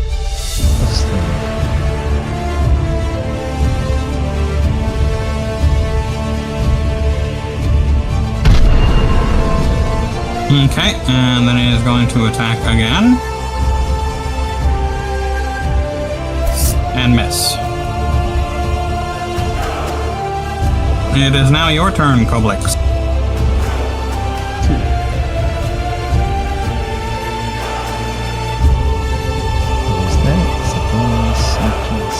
Any so 10 for me, everyone gets advantage. Sounds good. Here it casts a spell.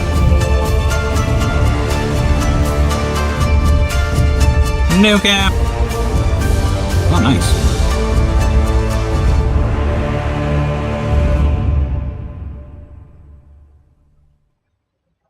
Excellent choice.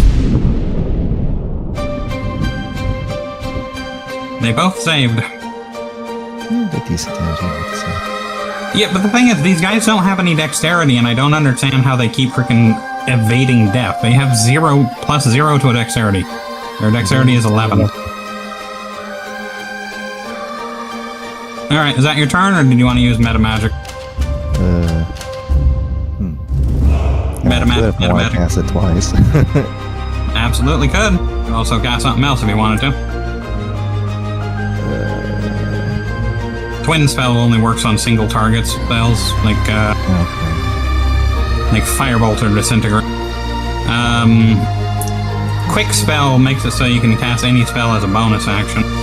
So you can use that and fire something again if you want. Use that, I'll cast why not, Witch Bolt. Sounds good. You're gonna cast at level 1? Yeah. Sounds good. Let's see if he can break the curse for Witch Bolt. You broke it. The curse is broken. Yeah. All right. It's something. At least. Well, it does damage over time, is what makes it so great. Yeah, that's it. All right, and that's your turn. Yeah. All right, let's see what the other caster can do. Florisax. I like it more damage on it. It's more than 10 feet.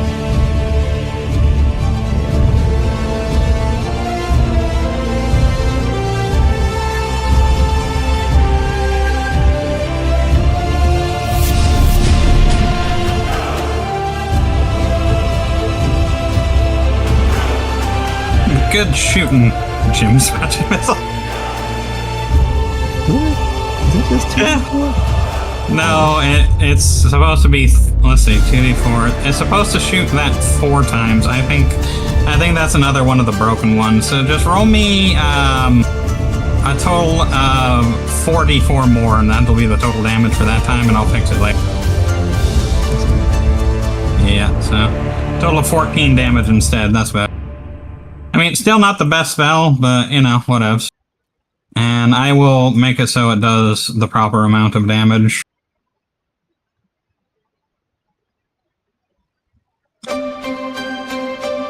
Fucking Jim's magic missile.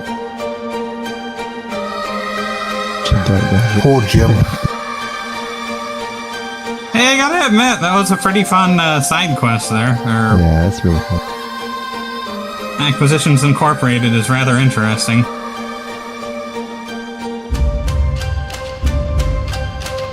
Alright,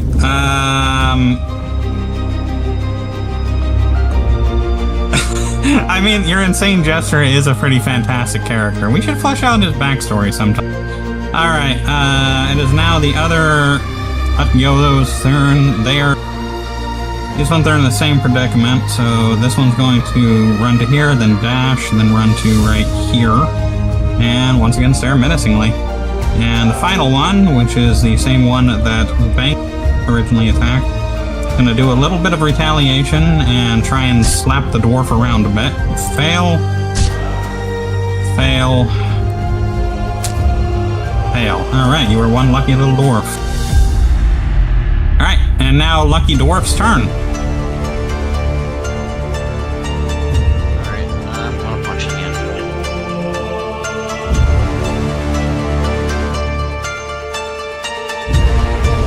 That is a hit. That is a good hit. One more.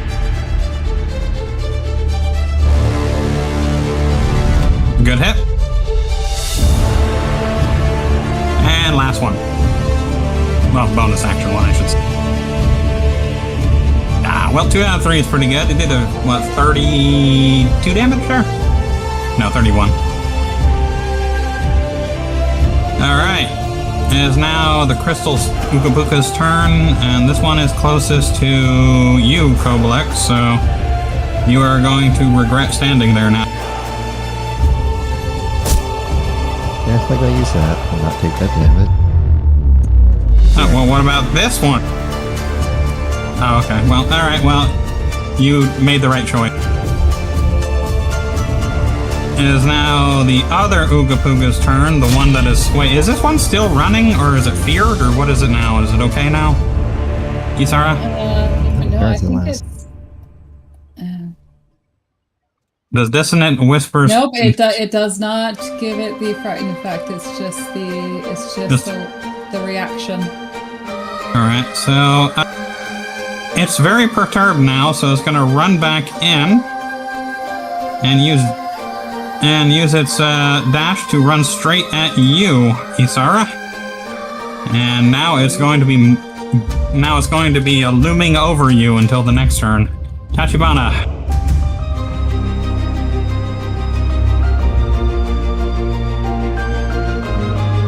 That is a hit.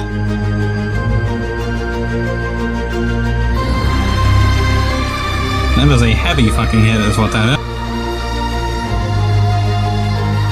Damn. You know, if you hit every time, you'd be like the hardest hitting person here. Yeah, that missed. Oh, I mean, if you want, sure. No fucking way. They were really inspired. They got that one. That's funny. Yeah, 27 damage in a single hit from a cleric with a melee weapon. Just want to put that out there. And then another inspiration. No, only 1 inspiration per day, unfortunately. Oh, dang. Yeah, but now you get to roll the table. You strike them so hard they suddenly weigh 3 times more, or so feels like it. Target must proceed on the strength save to be resist or be restrained. So strength saving throw. Okay, it managed to save, but I mean, there's no doubt you just kicked the shit out of it. What was that, like freaking 47 damage in one turn? Yeah. Alright, Gobru the Wanderer, top that.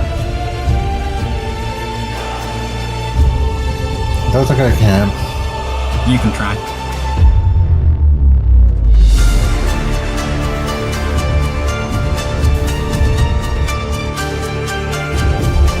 Almost topped those blues 38 damage. That'll help. Bang! Reload. Fire again. Oh, do you skip the reload property yet? What do you mean? If you pick It's a bonus, sharpshooter, isn't it? yeah, but if you pick the sharpshooter feat, you don't have to reload anymore. Don't know that one yet. Okay. Well, I also don't know what kind of character that you're making. My artificer was an arcane sharpshooter. So, if you wanted to use, honestly, I should look into your character a little bit because it kind of feels like you should be playing it more roguelike. Whatever. But is that your turn? Well, use a rogue. Well, yeah, but do you get any bonuses for sneaking up and bashing things? That's what I want to look at. Yeah, that's what I want to look into. Maybe there are some that actually allows you to do that. Isara Sislith, or should I say Sarah the Halfling.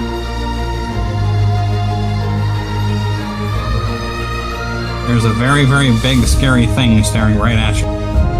Yep, so first we're gonna hex for disadvantage on wisdom. And then I am going to command him to flee. Sounds good.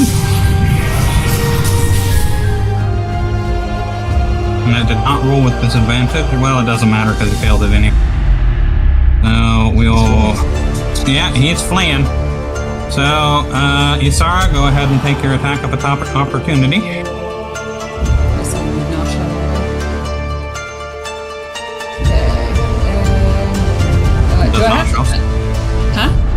Does Noss also want to take an attack of opportunity? I always forget he can fight, can't he? Yeah, he certainly can. And honestly, his bite is actually kind of devastating.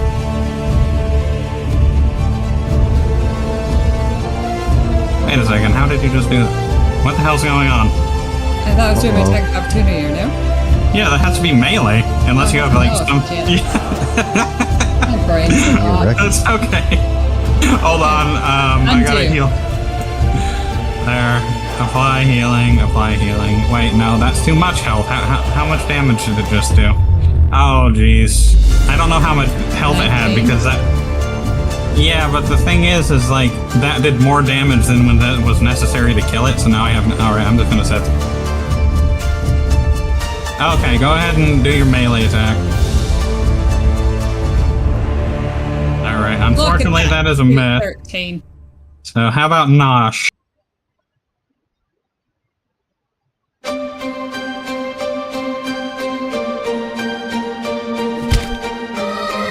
Watch Nosh kill it. No, not quite. But I thought Nosh had some sort of a poison thing in his bite. What happened there? No, but he has a sting, but he can only use that when he is in the form of an imp. No, I'm talking about the bite itself. It does a 1d4 piercing, which it did right there, and then it's supposed to do a DC Constitution saving throw of 11. So let's just go ahead and do that, see what happens. If he saves, then he takes no poison damage, but if he doesn't, then it might kill him. It takes half as much. Yeah, never mind. Successful. You also crazy. Oh, half as much? Yeah. Oh, you're right. So go ahead and roll 3d6. Alright, so half damage. And then the damage from that. And it seems that... Oh, that's funny. Okay, it's still alive. Somehow. Wait, no, it shouldn't be. What the hell? Well, it still has to flee, so touch your bottom again. Yeah. Yeah, go ahead and take a attack of opportunity, Tachibana. I'm a little bit confused because, I mean, that definitely hits. Yeah, and we all know what's going to happen now. Yeah, and that's a very massive overkill right there. So it is definitely dead, but for some reason or another, when I applied the damage with Nosh, it brought it down to 1 HP instead of killing it. So it must have had something preventing it from dying. I just didn't want to give the invisible creature all the glory. I guess so. Alright, so that was your action and your bonus action? Yep. Alright, and you want to do anything with Nosh? Nope. Alright, Glow's turn now. Glow is going to continue his onslaught against the one that is over here. Just be like, bam, motherfucker! And now that he has done that, he is going to be like, bam again, motherfucker!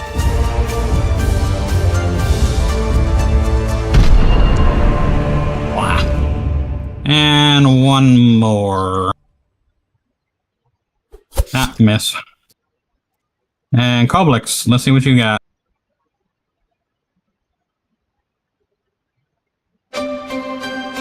Okay, that's the bonus action, but I don't know if I should do something else.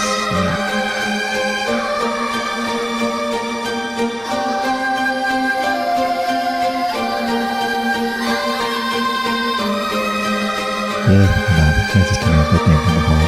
C4.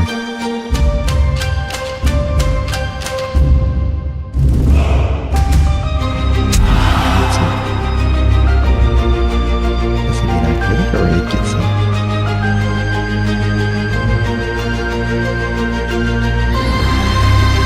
That definitely hits, but you're halting it. Yeah, And can't take any actions or bonus action on it this time. yeah, and okay, so it already got shot with the lightning, so no bonus actions or reactions, you said? The lightning was the bonus action. And then this one's Okay. yeah. Wait, the lightning's a bonus action? I thought that just did that automatically. It's a bonus action because it's a damage over time. Alright. So it should be. Did Glow really have the turn? Yeah, Glow just had a turn, so Bonus action. yeah, Forest Axe, all you.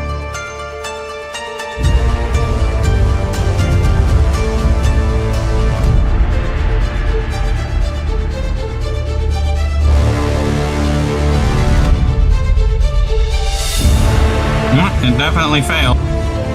And there goes another one. Bye-bye! Good work.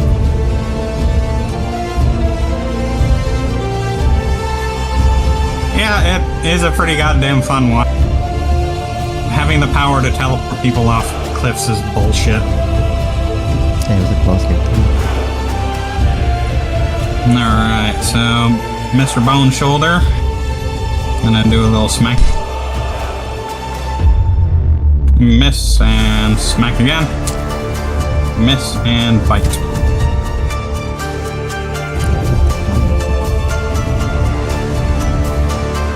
Yep. Half damage though, not bad. And it is now Mr. Bone Shoulder's turn.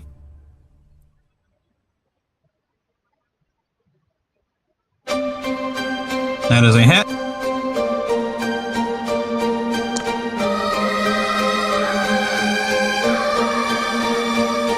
Unfortunately, not a hit. And final one. Good stuff.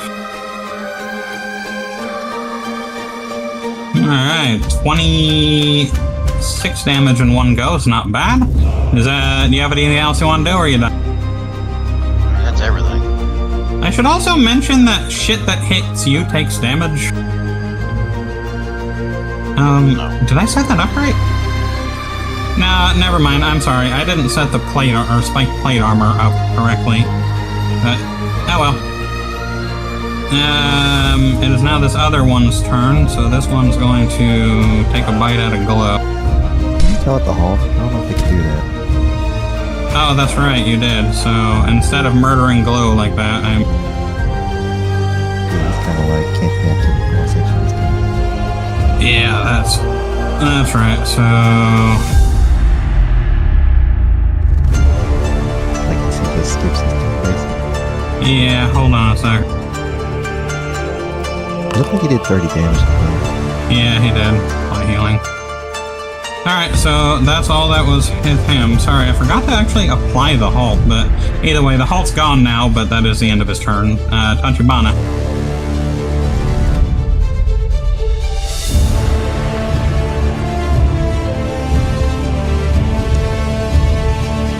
Nah, that's too bad.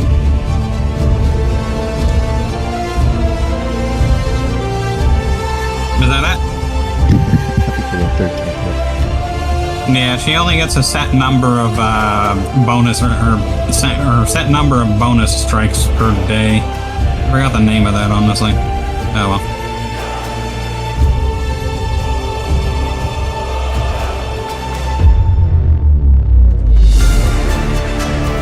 Equal to your wisdom modifier, which is +3. So yeah, I think just pumping up your wisdom modifier is your best bet. Alright, so that one's down. Mr. Gabaru.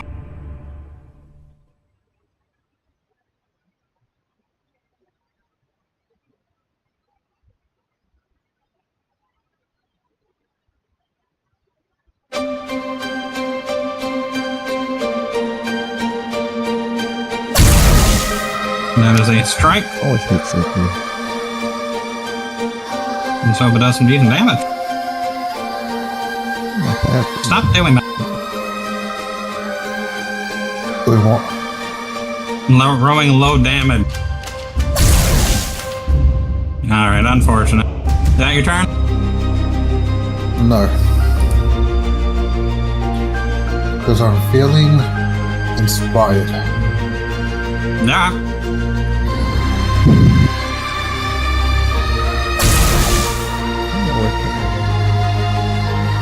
Yep.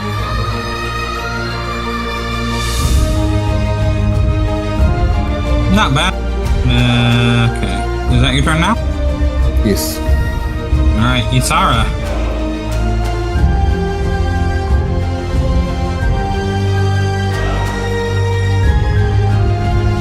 Pew pew pew.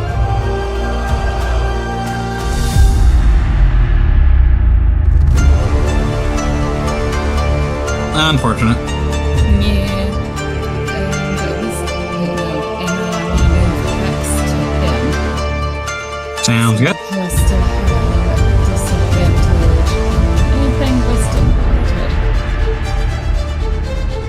Wait, I think there's a...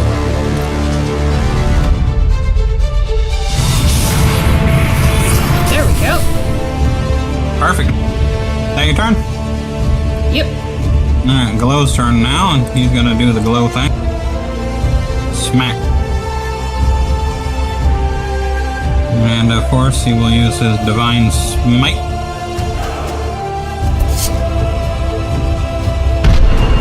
Only does 6 damage. I feel like when he does it, it does more. Yeah, the modifier hit modifier. Well, he has another one that, is a free one that he can cast once per day that does 1d8 more damage. Yes, he does a 90-99 to his situational bone. They made a 99-sided die just for him. Alright, last hit. Oh, he got it. Oh, and he actually got it. Good for him. He killed it. Good job, everybody. Alright, Koblix, now it's your turn.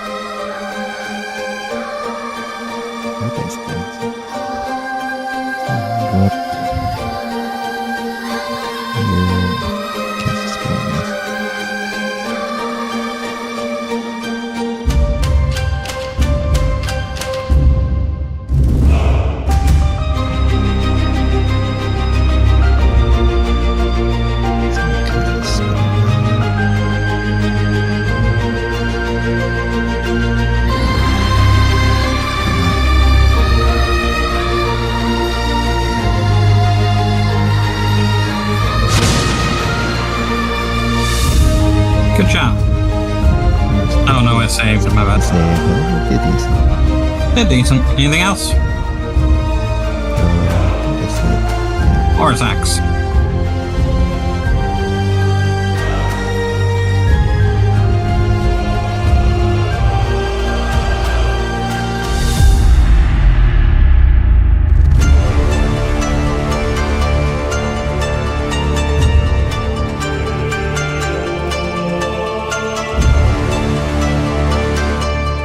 Pew, pew, pew. Didn't quite kill it, but you did do some damage. Is that your turn? Alright, it is now going to be the same thing's turn. Who will try to... Let's see.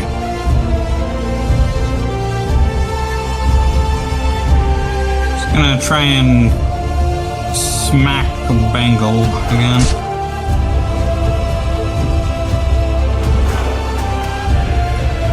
Alright. And that's his turn. Bengal is now your turn.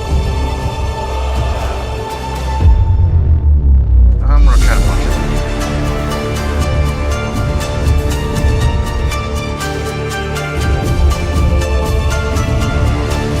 And that was definitely a punch. Still alive. We're gonna try it again. Kick. Nope. Miss, and one more. That's 3.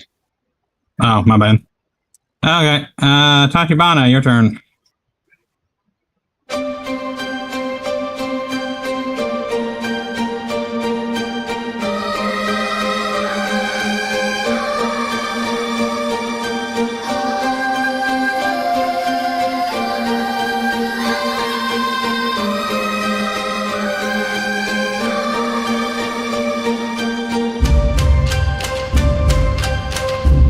No, unfortunate.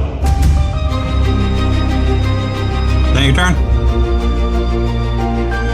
Alright, Gabru, it's your turn now.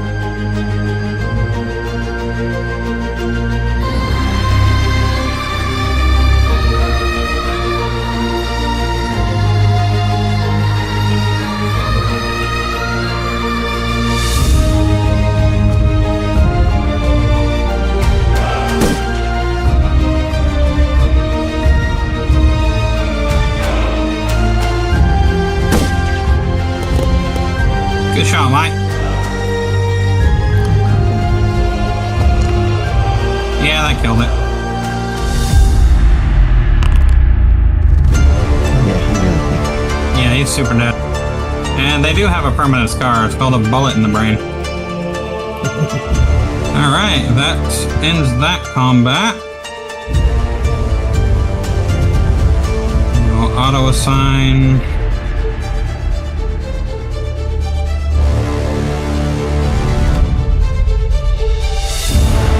And everybody gather around real quick here. I'm stuffing Nosh in my backpack so he keeps causing problems.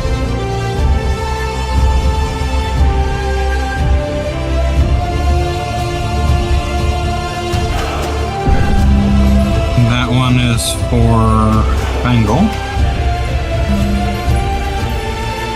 And how many people can that one heal? 6 creatures, and yeah, anybody who is damaged, just take healing from that. Y'all should try this whole thing called avoiding getting hit. Yeah, it might help.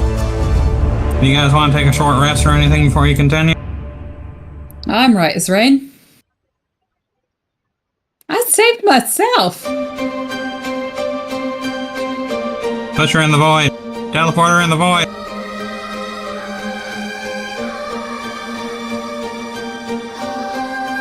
That thing didn't even get a chance to swing at me.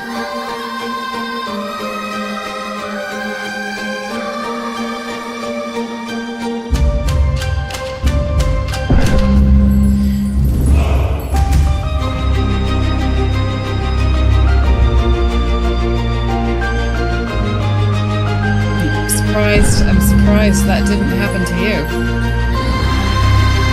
Alright, everybody's good to go now, so... What's that? You got better?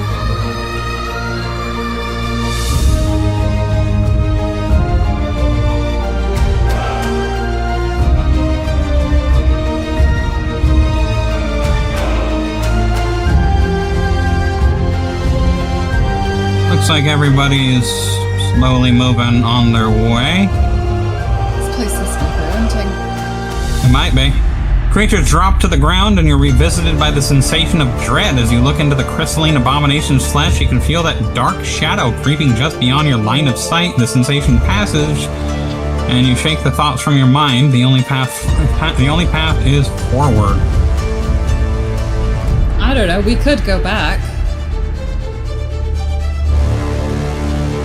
Oh, I'm sorry. Actually, hold on a second. Give me a perception check of 14. Anybody? That's not good. Sorry. Look at you. Alright, so Florisax and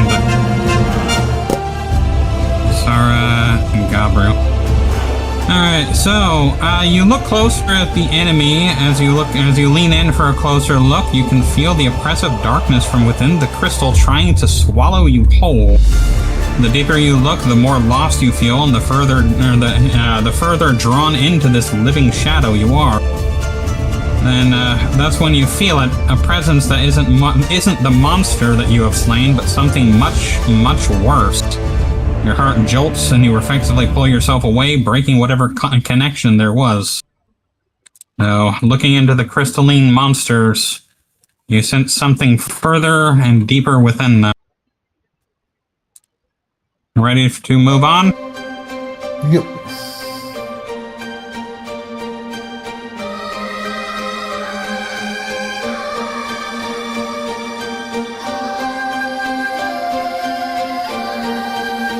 Alright, these ones are not even hidden, so... Nope. Nope. Actually, hey guys, do you want to be friends? This place is kind of my style. I like the purple vibe. Who are you actually talking to? I don't know, these glowy people. Oh yeah, more glowy people. That's a good idea. Alright, the path ahead sorry. Alright, okay, I'll get started. The path ahead narrows, jagged and lavender crystals jutting from the walls like fractured ribs of some great beast. The air here is thick, heavier than before, as if every breath drags shadow into your lungs. The ground trembles faintly, with a dull, rhythmic pulse, like the beating of a colossal heart buried deep within the void. And then, chaos takes form. Standing before you are three figures. The first you recognize. Yes.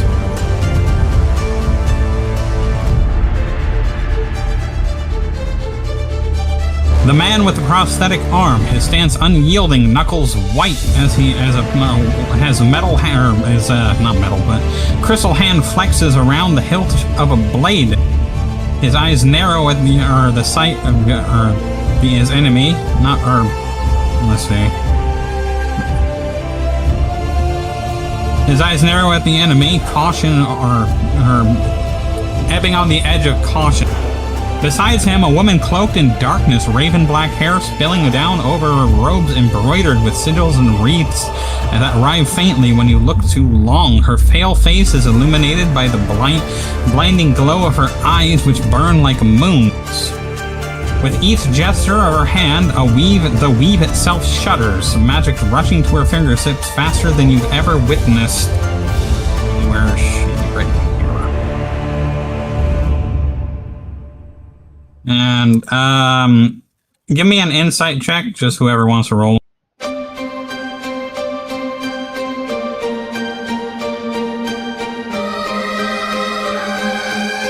Sarah.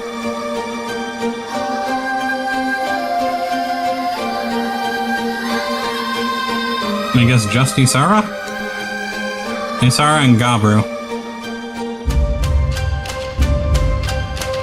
I think it done on a figure it out, -1. Yeah, that's good. Either way, you recognize the woman as the same race as the man that was wielding the sword and dagger from before. She has a very pale face, the same complexion. Who are these weirdos? But it is a third figure that steals all focus. Well, that certainly didn't turn out best. At the center of the corridor, barring the path forward, stands a man of crystal, not armored, not clothed, but utterly encased in lavender crystal, as though flesh and stone have fused into one grotesque whole. His muscles strain beneath the translucent plating, cords of tissue visible like grotesque sculpture beneath glass. His eyes are hollow voids, bottomless pits where once humanity might have dwelled. When he moves, the crystal groans like tectonic plates grinding together.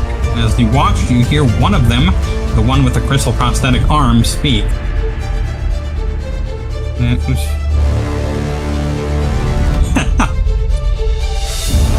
In a grim voice taut with emotion, "Grandfather, in this madness, whatever bargain you've struck, whatever you've become, it isn't worth the ruin you've brought upon us all."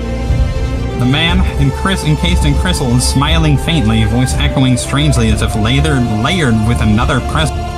"Madness? No, child. This is clarity. For generations we clawed at scraps while true power lay waiting, buried in the bones of forgotten empires. I have merely opened the door others were too timid to touch." The cloaked woman remains calm and focused before she can continue. "You bound yourself in something you cannot control. I can feel it woven through you, whispering even as you speak. That is no door you've opened, Lord Dotharathi. It is a cage, and you its willing prisoner." A flicker of crystalline light ripples across the chest of the crystal-bound fellow, his tone hardening. "Prisoner? No, conduit. I am chosen to bear what others fear. There are forces far older and more than our petty thrones and squabbles, forces that reshape gods and grind nations to dust. Better to serve such inevitability than to be erased by it." The man with the crystal prosthesis, angry, but his voice betrays sorrow. "You've always dressed greed in finer words, grandfather. Legacy, destiny, inevitability. But this isn't your voice. It's theirs. Whatever speaks through you, it's eating you alive." The woman steps forward, her aura flaring and eyes narrowing. "And if we allow it, it will consume more than just him. This realm is bleeding. Every moment he stands here, the corruption spreads further." The crystal man chuckling, the sound distorted, layering with a low resonance. "Corruption or transformation? You cannot tell the difference. You cannot tell the difference yet, but soon all will learn. What I am, what I carry, it cannot be stopped, only delayed." The man with the prosthetics, snarling, raises his blade. "Then we'll delay it the only way we know how."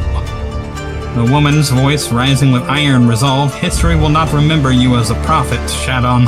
Only the one who tried to sell the world into shadow."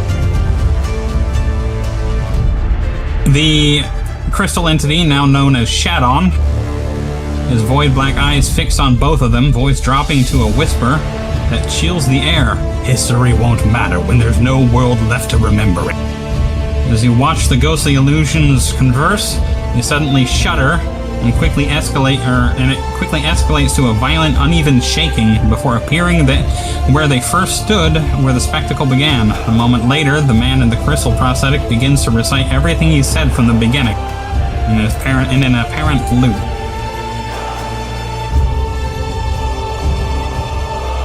Weird sort of recording.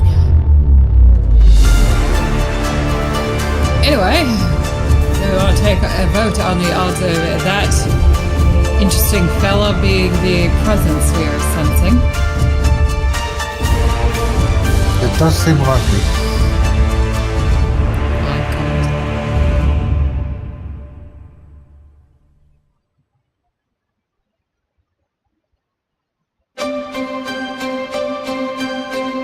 Well, nothing to it but to do it.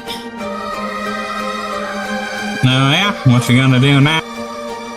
No idea. Head into the flames. Well, after everybody else does. You gonna go jump in the flames? Actually, I'm gonna save myself a little time. I would like to throw my python staff out in preparation for whatever the heck I might be coming in a minute.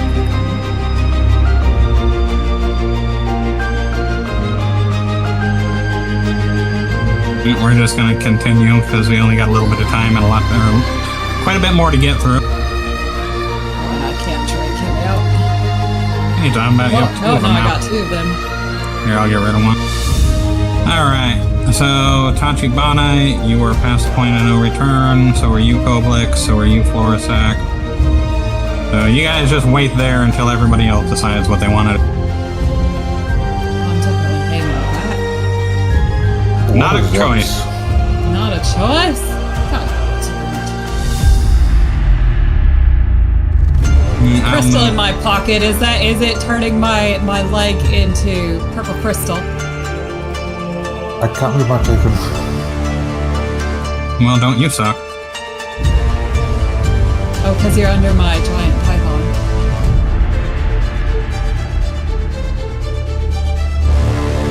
Alright, I think everybody's up there. Well, Glow's not, but that's... Alright, you leave the final ghostly apparitions behind and step into the heart of this profane place. At its epicenter rises a towering crystal wreathed in flames that roar like the voices of wrathful fiends. Around it, smaller shards jut from the ground like twisted weeds, each reflecting the infernal blaze. Beneath the fire's furious glare, you glimpse the crystal's translucent core, an impossible gemstone glimmering as though it contained both light and abyss. For a moment, you forget yourself, the world falls away, and all sensations narrows to your tethered connection with the monolith. No, not the crystal, something beneath it. For a moment, you forget yourself, the world falls away, and all sensation narrows to your tethered connection with the monolith. No, not the crystal, but something beneath it. Alright, everybody roll me a wisdom saving for... Oh, lordy. Tachibana succeeded. Koblik succeeded.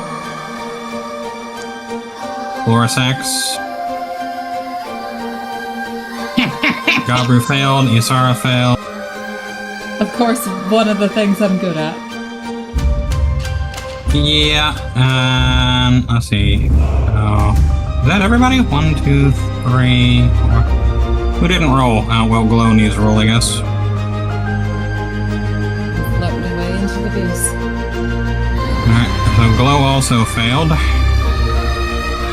And the last one that needs a roll is Mr. Bone Shoulder, so I'm just gonna roll for him. I don't know how long he's gonna... Oh, okay, so roll me a wisdom saving throw.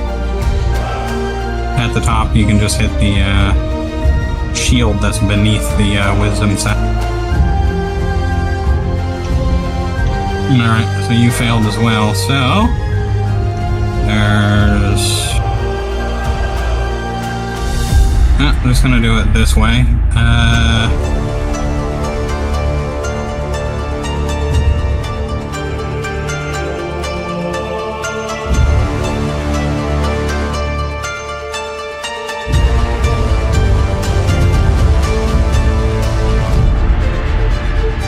You have disappeared.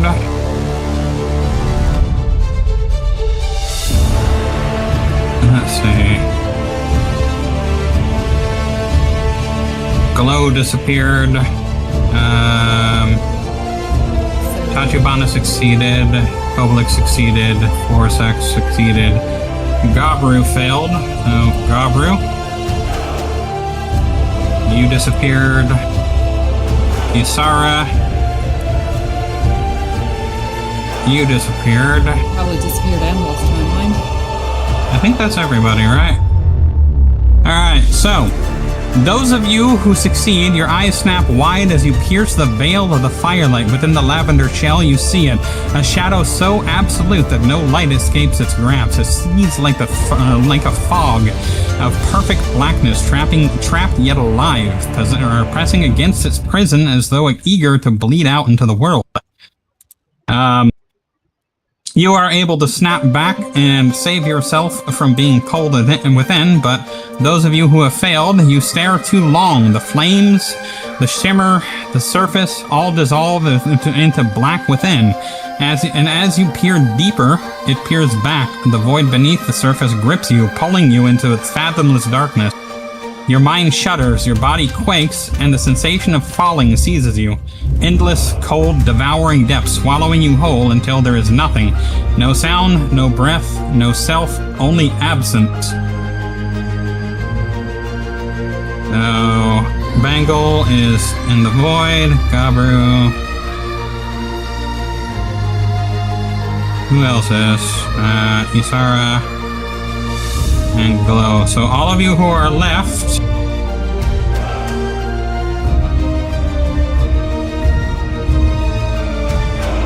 you can walk. Alright, so it's going to be Florisax, Tachibana, and Koblix. Is nobody else?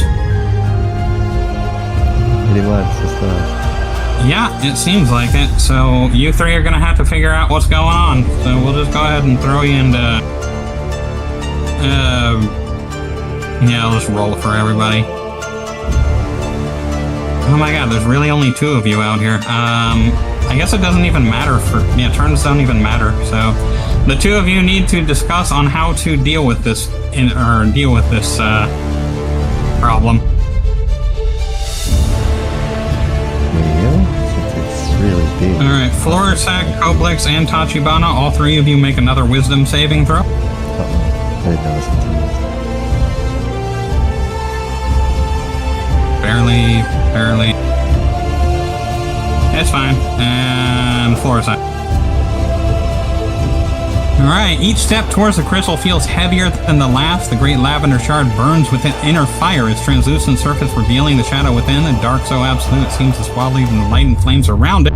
The closer you draw, the stronger its will presses upon you, and a voice without words claws at your mind, demanding surrender. The pressure slams against your mind like a wave crashing against rock. You grit your teeth and hold fast. The claws of shadow slip away, but only for a moment. The crystal pulses again, patient and relentless. It doesn't stop. In fact, the more you resist, the more insistent it becomes. You get the sense that this won't end until you make a choice.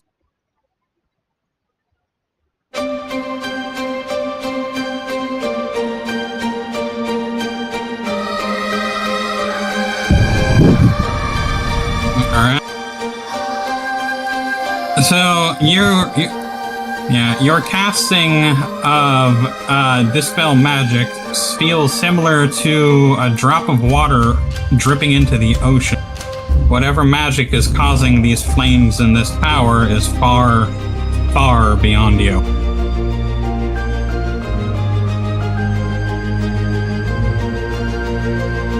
What about you, Dyson? What do you plan? Try to walk out. I feel like, what the hell we doing with? That's a good roll, actually. Alright, so... As you look over the spell, you realize that the spell that has drawn them in was not destruction, it was more of a translocation. The crystal feels less like a predator and more like a portal. And... Anybody want to roll an insight check?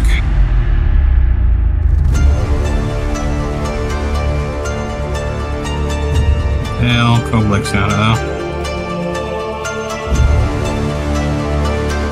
Oh well, Florisax is the only one that succeeded. Florisax can still faintly sense the ones that are the ones that disappeared. They are not dead, they are just somewhere else. And so anybody who is versed, I don't think, is anyone here versed on ancient history? No.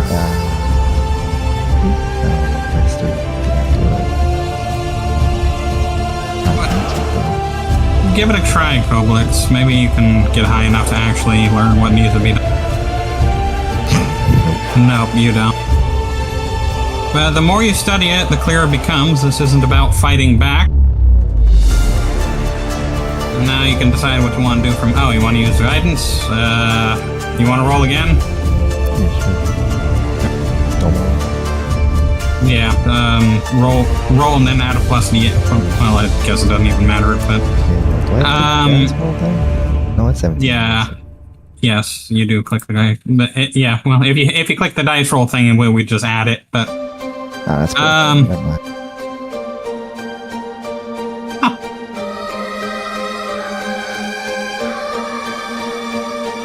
Yeah, it's a +4. It would be like 21.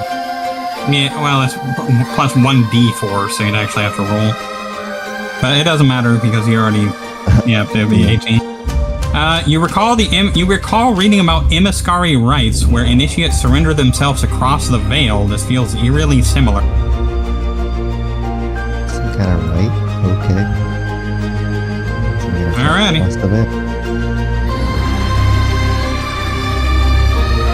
Alright, so you guys jumping in the fire then? Alright. You still your mind and let the shadow in. Cold dread floods your lungs, then vanishes in an instant. The crystal doesn't shatter you, it embraces you. Your body dissolves into violet light, and the void floods around you.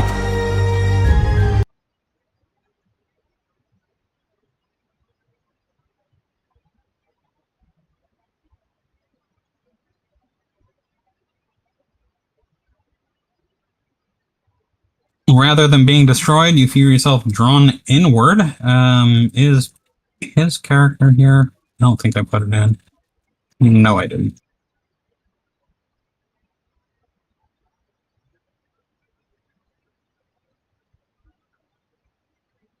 Bangle.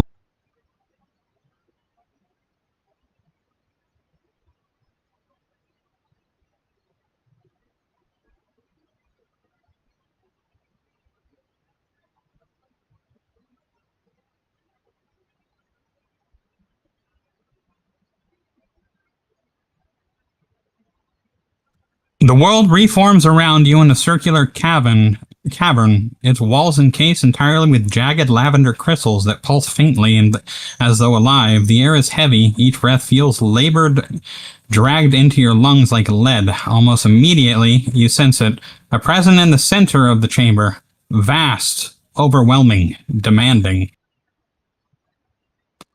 The pressure builds, crushing down on you as though you were sinking to the bottom of a fathomless ocean trench. Your ears ring, your hearts hammer, your thoughts splinter, the void stirs. All of you turn, almost against your will, towards the center of the cavern. There, the darkness grows, pure, impenetrable, swelling outward like an expanding wound. Everyone give me a Constitution saving throw. Even us invisible people? You guys are no longer invisible. You are somewhere else now. Tachibana, Bangle. It is not my day. Wow, Isara. Oh, got it. That's amazing. Isara, your knees are Isara, Bangle, and Tachibana. Your knees nearly buckle, but you resist. Your body shakes with effort as you fight to remain upright. Everybody else, your body collapses under the weight of this presence. You are incapacitated, trembling, unable to do anything but watch.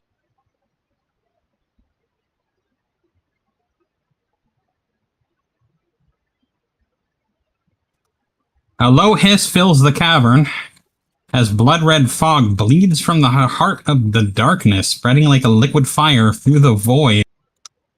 The miasma burns your eyes, searing your lungs, and sets your nerves ablaze with dread. Something vast moves behind the crimson shadow. Everyone roll me a wisdom saving throw.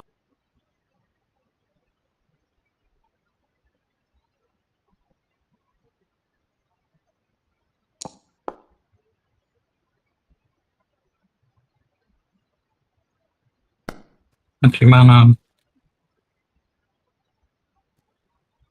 Alright, not a single person actually... Oh, I'm sorry. Isara, you were the only one.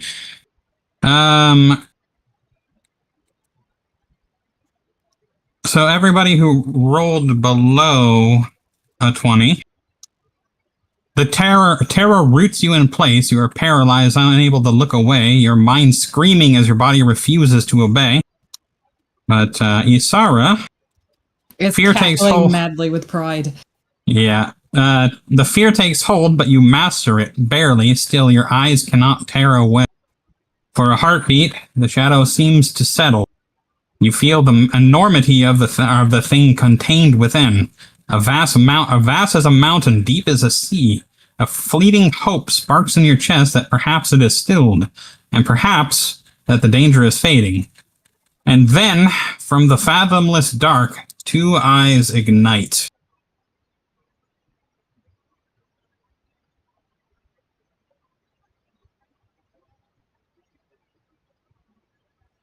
The cavern vibrates with soundless promise of annihilation. The cavern groans around you as though the crystal walls themselves are buckling under the strain of what stirs in the void. Suddenly, your thoughts fracture, 1,000 racing threads pulling in every direction. None within you or none within your control. Your mind screams at you to hold on, but reality itself slips between your fingers like smoke. The world begins to turn. Up and down lose their meaning, as the floor lurches sideways, then backwards, then inside out. Each breath is a struggle, as if the air itself has grown teeth, tearing at your lungs with every inhalation. You clutch at something, your weapon, the ground, your own sanity, but even that feels like it's being pulled away. From every angle, the pressure mounts. A crushing, invisible weight presses on your skull, your ribs, your very soul, until it feels as though you're collapsing inward, crushed beneath the sheer density of existence. It's not merely physical, it's cosmic, the sensation of standing in the center of a collapsing star, the universe folding in to devour you. And at the heart of all, the present. There's too much to bear, a black star rising with malice, an unending void that hungers for light, for will, for hope.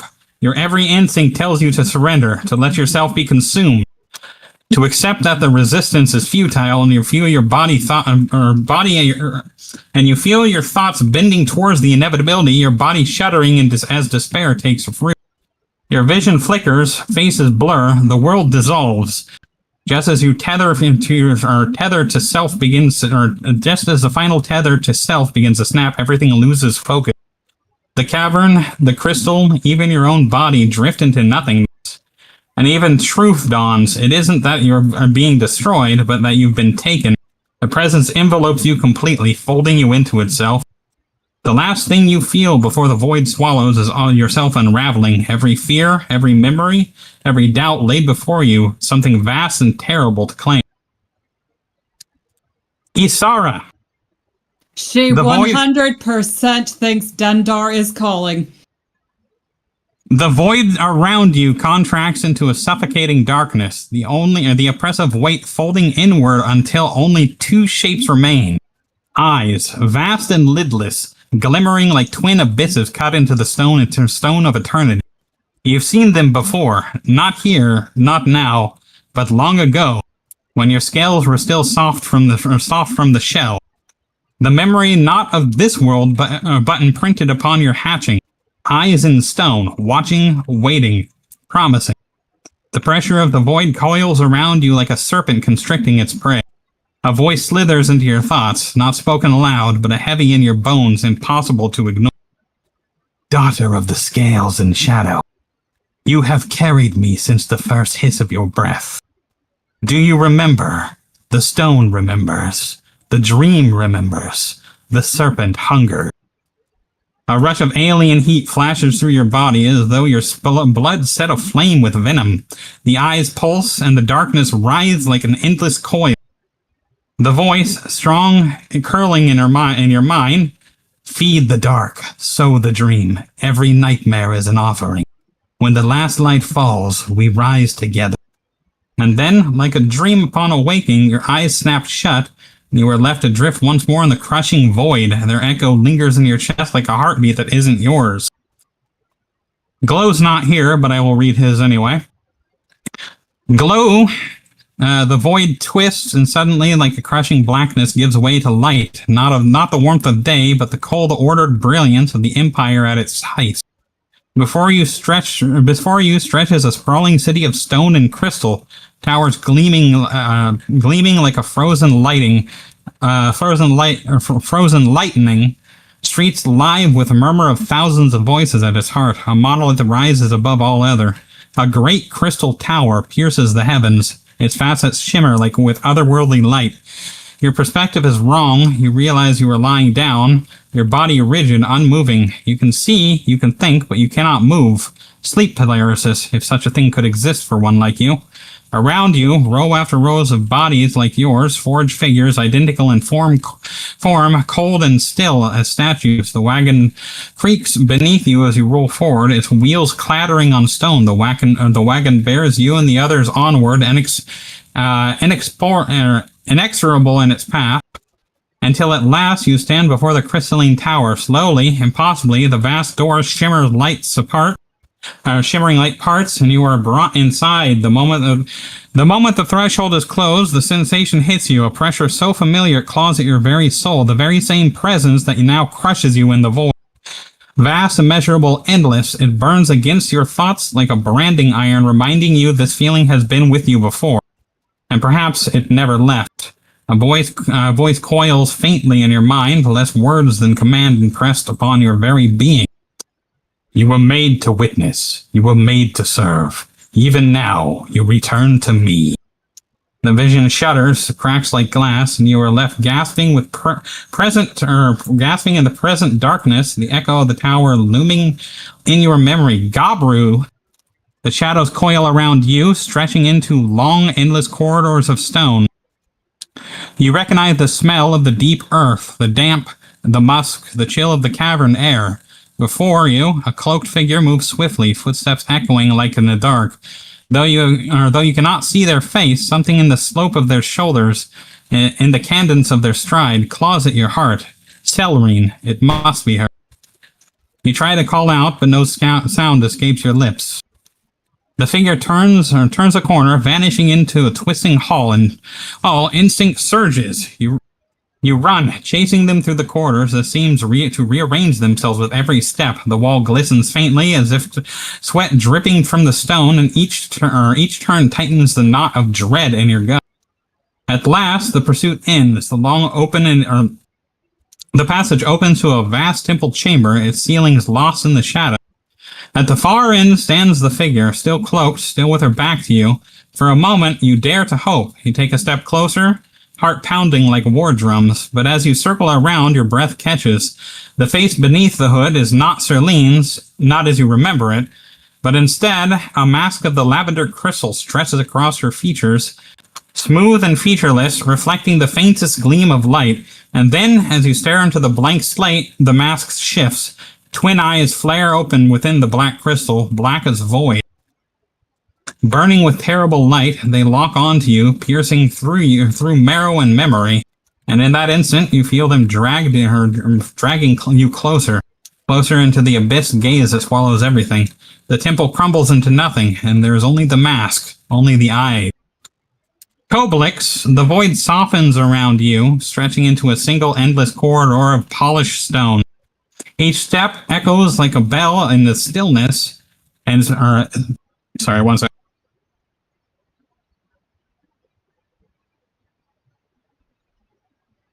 Each step echoes like the bell in the stillness, but as soon you realize you are no longer alone. Footfalls join your own, first one pair and then another. When you glance over your shoulder, familiar shapes begin to appear. Friends, brothers, clutchmates.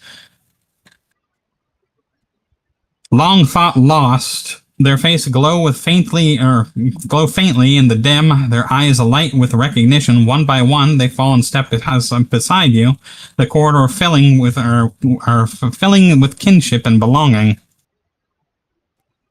Oh man, I should not have written this much. Together, the crowd marches forward until the passage spills into a vast chamber. The walls and ceiling shimmer with liquid silver. reflected your multitudes of forms back upon you. In the center lies a circlet wrought from the purest mithril.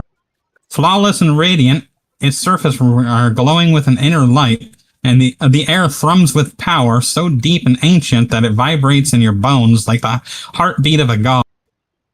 As you and your companions approach, the mithril circlet pulses. For a fleeting instant, you feel it reaching into you, testing, weighing, and judging. The magic sings with a resonance unlike anything you've known, whispering of a force vast and eternal, a connection between draconic might and the very weave of creation. Then, as suddenly as it came, the vision begins to unravel, the friends at your side fade into glimmers of starlight, the silver walls dissolve into mist, yet the echo of the mithril circuit lingers in your chest, its radiance etched into your memory. Tachibana! The crystal light pulls you under, and you suddenly are elsewhere, not present, not past, but memory sharpened into omen. You stand again with a vault, shadows stretching along its cold stone. At your side, as it once was, are Florisax and her father Placidiax, or Placidus. Yet it is not them your eyes find; it is the sword. A black blade of crimson rests upon a pedestal, its surface gleaming like molten steel, cooled too quickly. And its hilt, set deep like a beating heart, lies a lavender crystal carved into the shape of a dragon's eye. The gemstone pulses once, and the vault grows colder. A figure appears, robed in black, hood drawn low, smothering his face. He takes the blade in hand, and the moment his fingers close around it, the eyes burn with violet fire. He turns towards you, but the hood remains shadow, a void where his face should be. Then, the vault shatters away, and you are standing before a pair of eyes, immense, burning, and draconic. They emerge from the darkness, revealing a terrible shape, a dragon's husk, its flesh clinging in tatters to exposed bones, scales dulled and broken, yet its gaze unyielding. The vision fractures again, images flashing like strikes of lightning. You see yourself on a mountain, its peaks though on the brink of eruption. The howling winds of the far north, heavy with snow and death, and a descent into the deep, depthless dark where even shadows seem afraid to fall. Then it all collapses into black, and the only thing that lingers are those eyes, violet and unblinking. As though they are not a vision at all, but something watching you even now.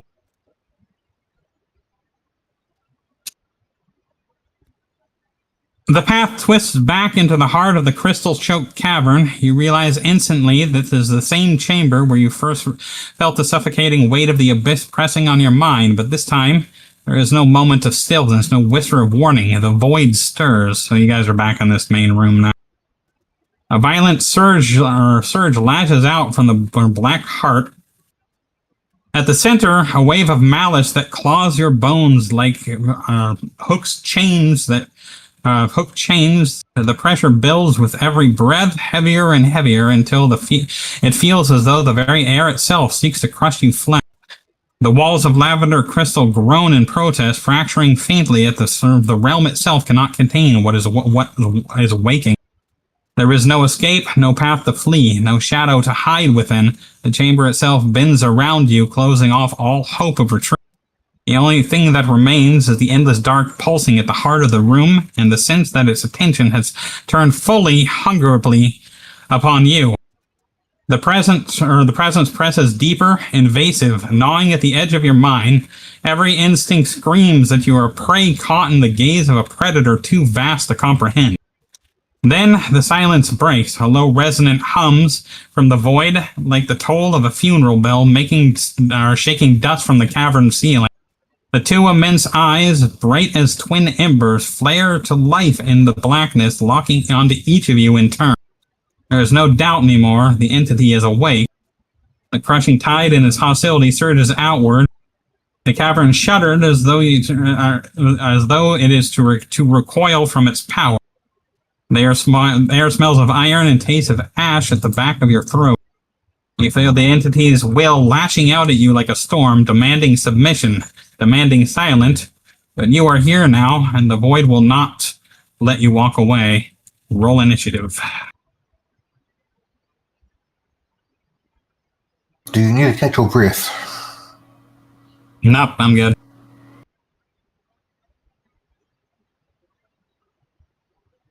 Because that was several paragraphs. No, it's more like a book.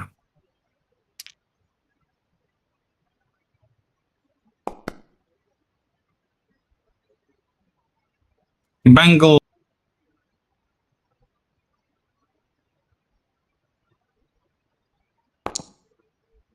Alright, Florisax is first.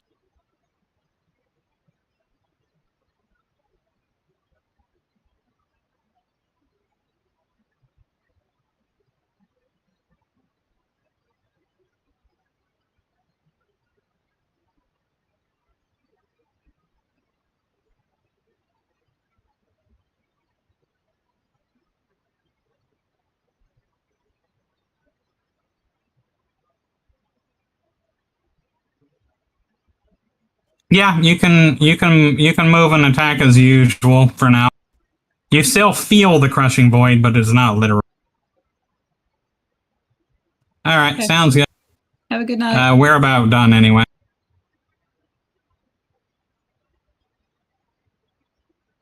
Yeah, I mean, yeah, you can use a religion check. Alright.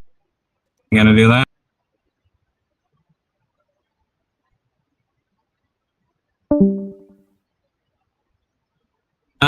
That is only if you have the spell Divine Intervention, which I do not think you do.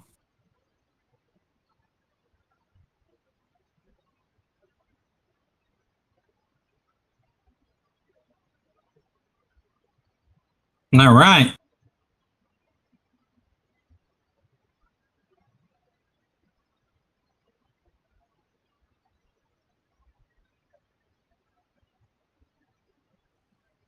Each shot disappears into the void as though they were just falling into an endless pit. But you did do damage to it, so that's pretty funny. Gabru the Wanderer.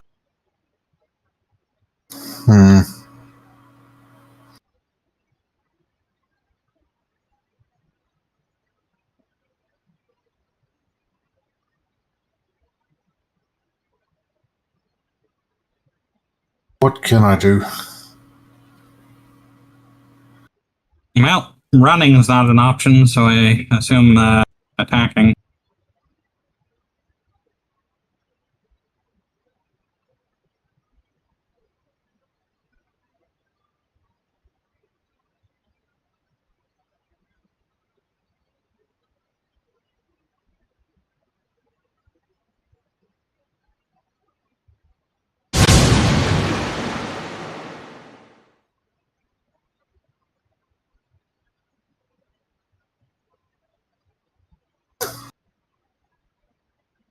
That was very, very bad.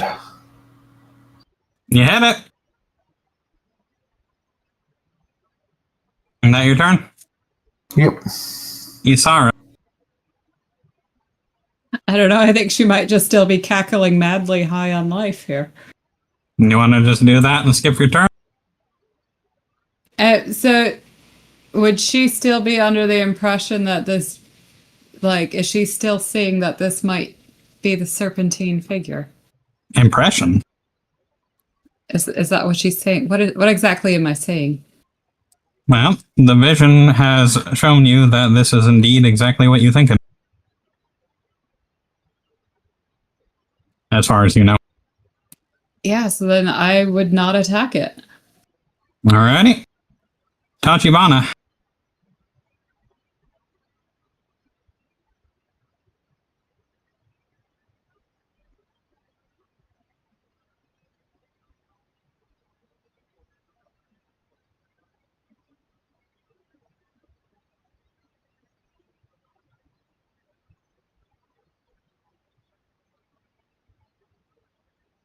Okay. Is that an action?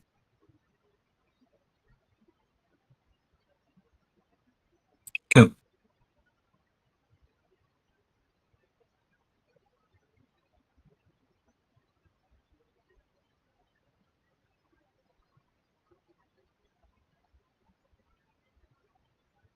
That's fine. Let's go ahead and do your spell if you want.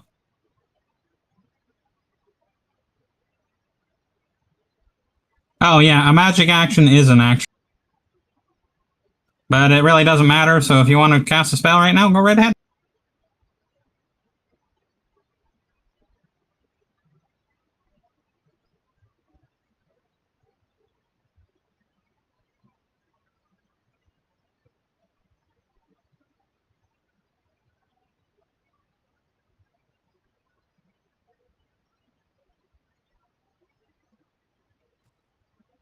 Got your spiritual weapon out.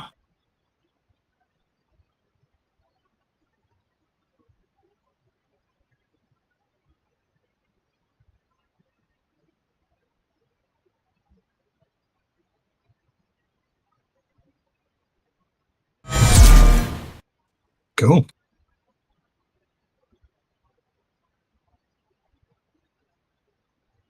Was that supposed to do damage or something?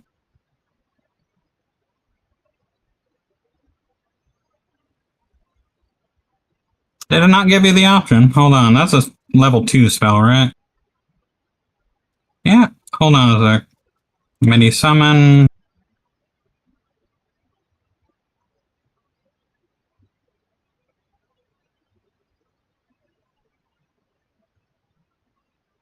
I was able to put one out. It's right there.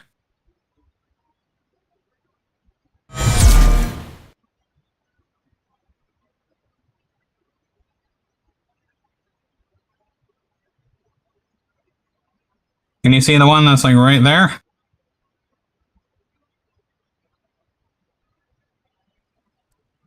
That is very strange. Let us do it this way real quick. We'll break the concentration on it, make it go away, and then cast it again. I'm not sure why you're seeing stuff like that. That's absolutely not what things are supposed to be looking like. I was gonna say, I'm thinking there, like, maybe at some point there was a hiccup in the connection, because I'm seeing, like, a lot of tokens that are just the generic, like, head and a face and a hood. Yeah, I saw that too. Oh shit. Okay, I can fix that. Hang on.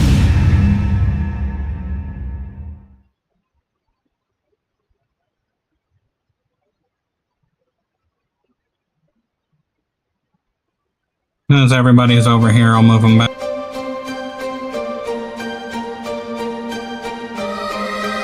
Alright, and going back.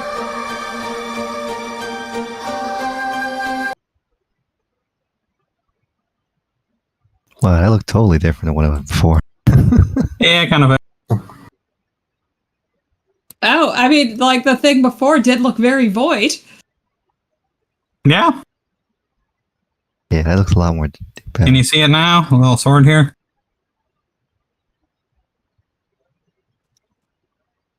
Oh, just summon your own.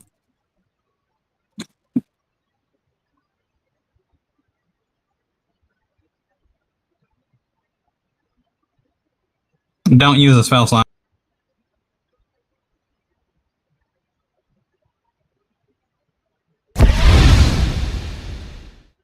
Did he give you the option to place it?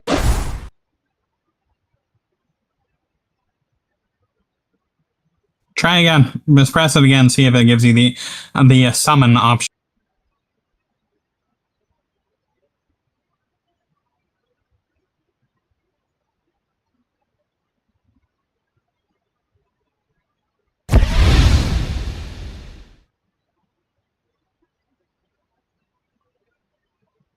Does that one work?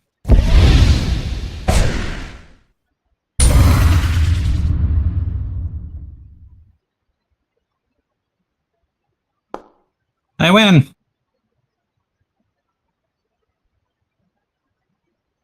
I guess we'll just have to figure out why that's not doing it right now. But in the meantime, you want me just to apply that to the guy there?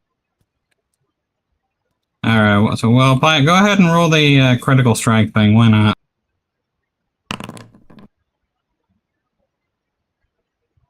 All right. So yeah, I'm just going to use one of my legendary resistances to just ignore that. And Koblix, now you. Wait, hail? Why not? No other reason why I shouldn't.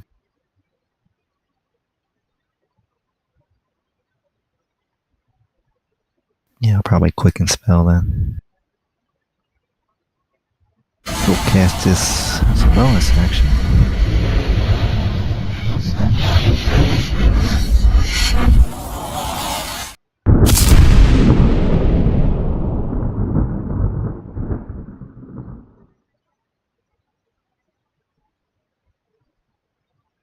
Then I guess.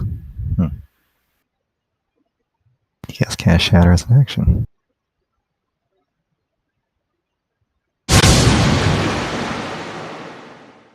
Not bad. Is that your turn? Yep. Alright, it's Glow's turn. He's not here, so I'm skipping him. Bangled lift, so skipping him.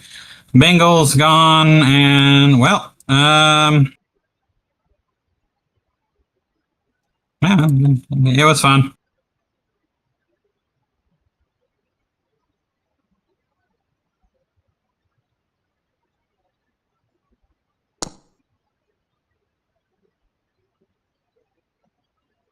Let's say it do.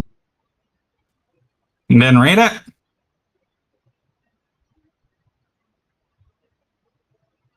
It says obliteration, so I think we die.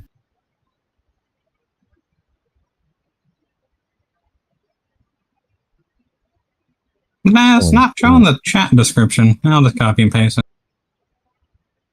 Yeah, I feel like that was supposed to be cooler, but then it broke.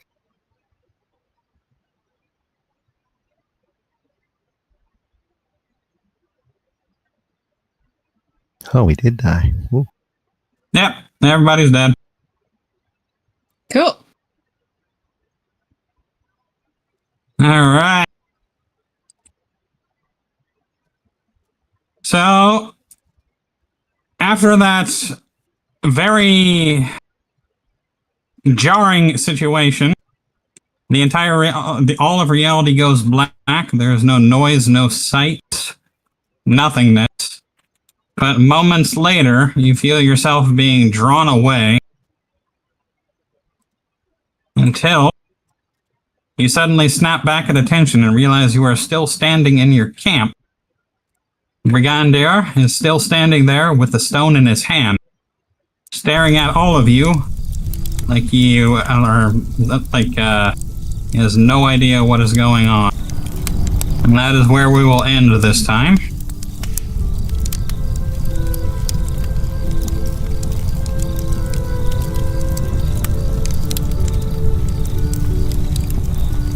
You have no idea what exactly transpired, but you did get some hints about some things that you have encountered in the past.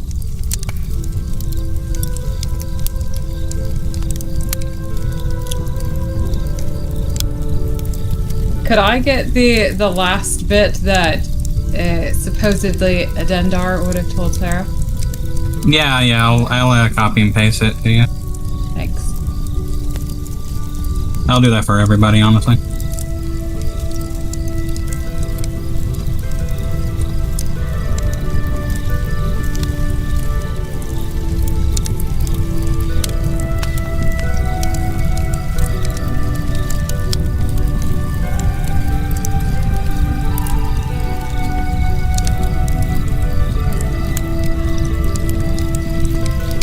I do believe we are all traumatized now.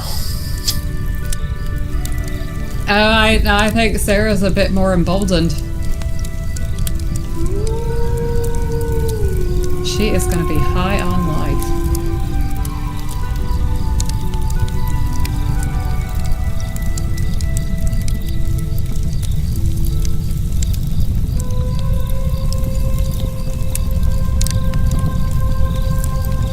Did you mean to say that to me?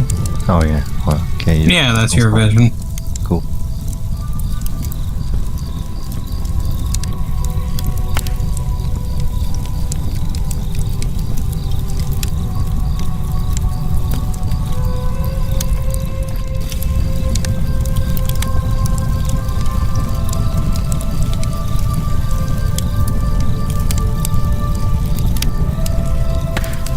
Yeah, anyway, everybody can go ahead and hit a long rest since you, I think guys, technically that never actually happened.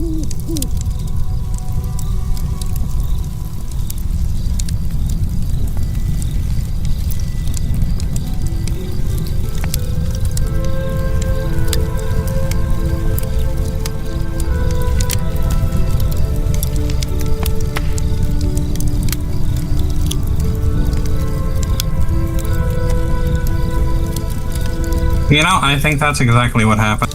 Damn it, Isara. What? Oh. I mean, she desperately, you know, and I really should, with my turn, I should have pulled some shit. I'm a slow thinker on that front. Well, weren't exactly expecting to see what you saw. Well, as a player, I'm not very good at, I don't think on the fly in general. That's okay. I probably should have messed with my so-called friends on behalf of Dendar.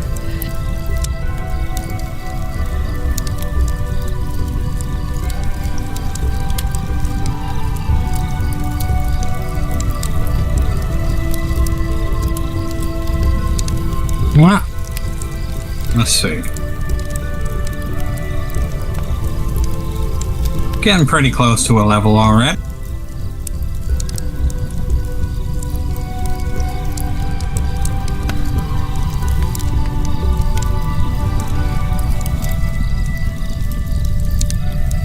I do really need to find like an alchemist that can make me custom poisons and hallucinogens. That would be useful. Aren't you an alchemist? Who? I've got an herbalism kit. But I do have, so I have with my intelligence +3. So proficient, yeah. Oh, hey, no! I do have a proficient bubble next to alchemist supplies. Oh, nice. Yeah, shit, I could be making my own stuff. Yeah, I'm pretty sure. Wait, yeah, no, you can't get an alchemist shop for a little while, but yeah. By the way, I did add the settlement if you guys want to see it real quick, but there's nothing on it. Sure. Sure.